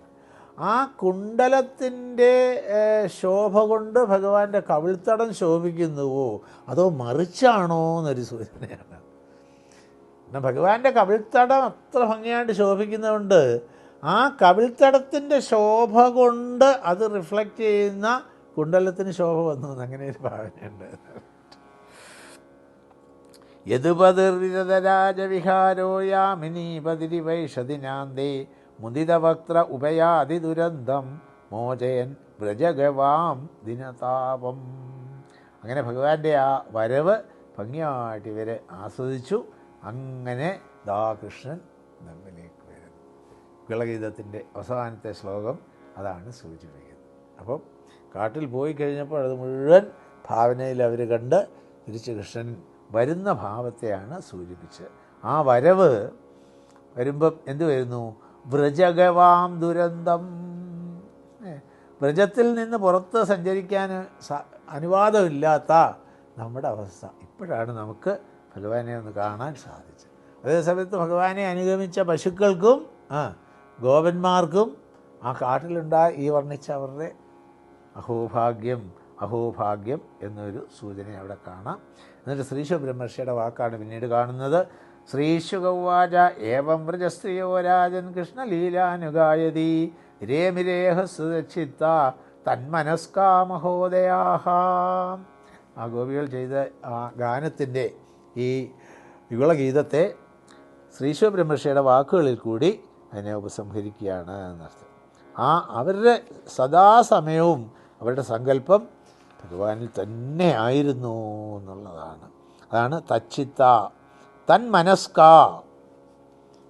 ഇവിടെ മനസ്സെപ്പോഴും ആ ഭഗവാനിൽ തന്നെ ആയിരുന്നു എന്നർത്ഥം. അങ്ങനെ അവർ കൃഷ്ണലീലകളെ പാടുക മാത്രമല്ല അതിൽ ആനന്ദം, പരമമായ ആനന്ദം അനുഭവിച്ചു. ഇതാണ് ഭക്തിയുടെ ഭാവത്തിൽ ഉണ്ടാകേണ്ടത്. ഭക്തി കൊണ്ടുള്ള നേട്ടം എന്താണെന്ന് ചോദിച്ചാൽ ഭക്തിയുടെ ആനന്ദം അനുഭവിക്കലാണ് ഭക്തി കൊണ്ടുള്ള ലാഭം. ഭക്തി പ്രഹ്ലാദൻ്റെ വാക്കുകൾ നമ്മൾ ഇന്നലെ അനുസ്മരിച്ചതാണ് എന്നർത്ഥം. ഭക്തിക്ക് പകരം വരം ചോദിച്ചാൽ അത് കച്ചവടക്കാരൻ്റെ മനസ്ഥിതിയായി പോകുന്നത്. അതുകൊണ്ട് ഭക്തിയുടെ ആനന്ദം അനുഭവിക്കാനുള്ളതാണ്, അതിന് പകരം ഒന്നും. അതാണ് പരമപ്രേമം എന്നുള്ള വാക്ക് ഉപയോഗിച്ചത്. പ്രേമം എന്ന് പറയുമ്പോൾ തന്നെ പ്രതീക്ഷയില്ലാത്ത സ്നേഹമാണ്. ഗുരുദേവ് ഉപയോഗിക്കുന്ന വാക്ക് ലവ് വിത്തൗട്ട് അറ്റാച്ച്മെൻ്റ് എന്നാണ്. പ്രേമം എന്ന് പറയുമ്പോൾ ആ ഭാവത്തിലാണ് സൂചിപ്പിക്കുന്നത്. കേവല അനുഭവ ആനന്ദ സ്വരൂപനാണ് ഭഗവാൻ. ഭാഗവത്തിൽ ഇടയ്ക്കിടയ്ക്ക് ഉപയോഗിക്കുന്ന വാക്കാണ്. കൃഷ്ണാവതാര ഭാഗത്ത് സൂചിപ്പിക്കും കേവലാനുഭവാനന്ദ സ്വരൂപൻ. ഉള്ളിൽ ആ അനുഭവിച്ചത്. അവിടെ കേവല ശബ്ദത്തിന് ഒരുപാട് വ്യാഖ്യാനങ്ങളുണ്ട്. പെട്ടെന്ന് നമുക്ക് ഓർക്കാവുന്ന നല്ലൊരു ഇത് പൂർണ്ണതയെ സൂചിപ്പിക്കുന്ന വാക്കാണ് കേവലം. Something which does not contain anything other than that, അതാണ് അതിൻ്റെ കേവലാവസ്ഥ. ഉദാഹരണം നമ്മൾ ചിന്തിക്കാറുള്ളത്, 1 കിലോ പഞ്ചസാര വാങ്ങിച്ചാൽ 1000 ഗ്രാം പഞ്ചസാരയായിട്ടിരിക്കുമ്പോഴാണ് അതിൻ്റെ കേവലത്വം. അതിലൊരു 10 ഗ്രാം കുറഞ്ഞാൽ കേവലത്വം മാറി. അതിൽ കുറച്ച് പഞ്ചസാര അല്ലാത്ത എന്തെങ്കിലും വസ്തുക്കളുണ്ടെങ്കിൽ ടു ദാറ്റ് എക്സ്റ്റെൻറ്റ് അതിൻ്റെ കേവലത്വം ഇല്ലാതാകും. അപ്പോൾ നമ്മുടെ അവസ്ഥയിൽ കേവലം എന്ന് പറയുമ്പോൾ എന്താണ്? ആത്മസ്വരൂപികളായിട്ട് നമ്മൾ 100% ആ ഭാവത്തിൽ ഇരിക്കുമ്പോഴാണ് നമ്മുടെ കേവലാവസ്ഥ. അതിനെയാണ് മലയാളത്തിൽ പറയുമ്പം കൈവല്യം. മറിച്ചാവുമ്പോൾ വൈകല്യം. ആണ് കൈവല്യാനുഭൂതി എന്ന് സൂചിപ്പിക്കുന്നത് ഈ കേവലത്വവുമായിട്ട് ബന്ധപ്പെടുത്തി മനസ്സിലാക്കി. അപ്പോൾ കേവലം എന്നുള്ള ശബ്ദം കൊണ്ട് അതല്ലാത്ത ഒന്നും അതിലില്ലാത്ത അവസ്ഥയാണ് അതിൻ്റെ കേവലത്വം.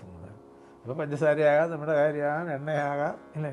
വെളിച്ചെണ്ണയ്ക്കകത്ത് കുറച്ച് പാമോയിലും കൂടെ ചേർത്താൽ പോയില്ല. അപ്പോൾ കേവലം എന്നുള്ളതിൻ്റെ സൂക്ഷ്മമായ അർത്ഥം പൂർണ്ണതയാണ്. അങ്ങനെ ഗോപിക യുഗള ഗീതം എന്ന 35-ാമത്തെ അധ്യായം നമ്മൾ ഓടിച്ചൊന്ന് കണ്ടു. ഇനി കുറച്ച് കാര്യങ്ങളും കൂടെ നമുക്ക്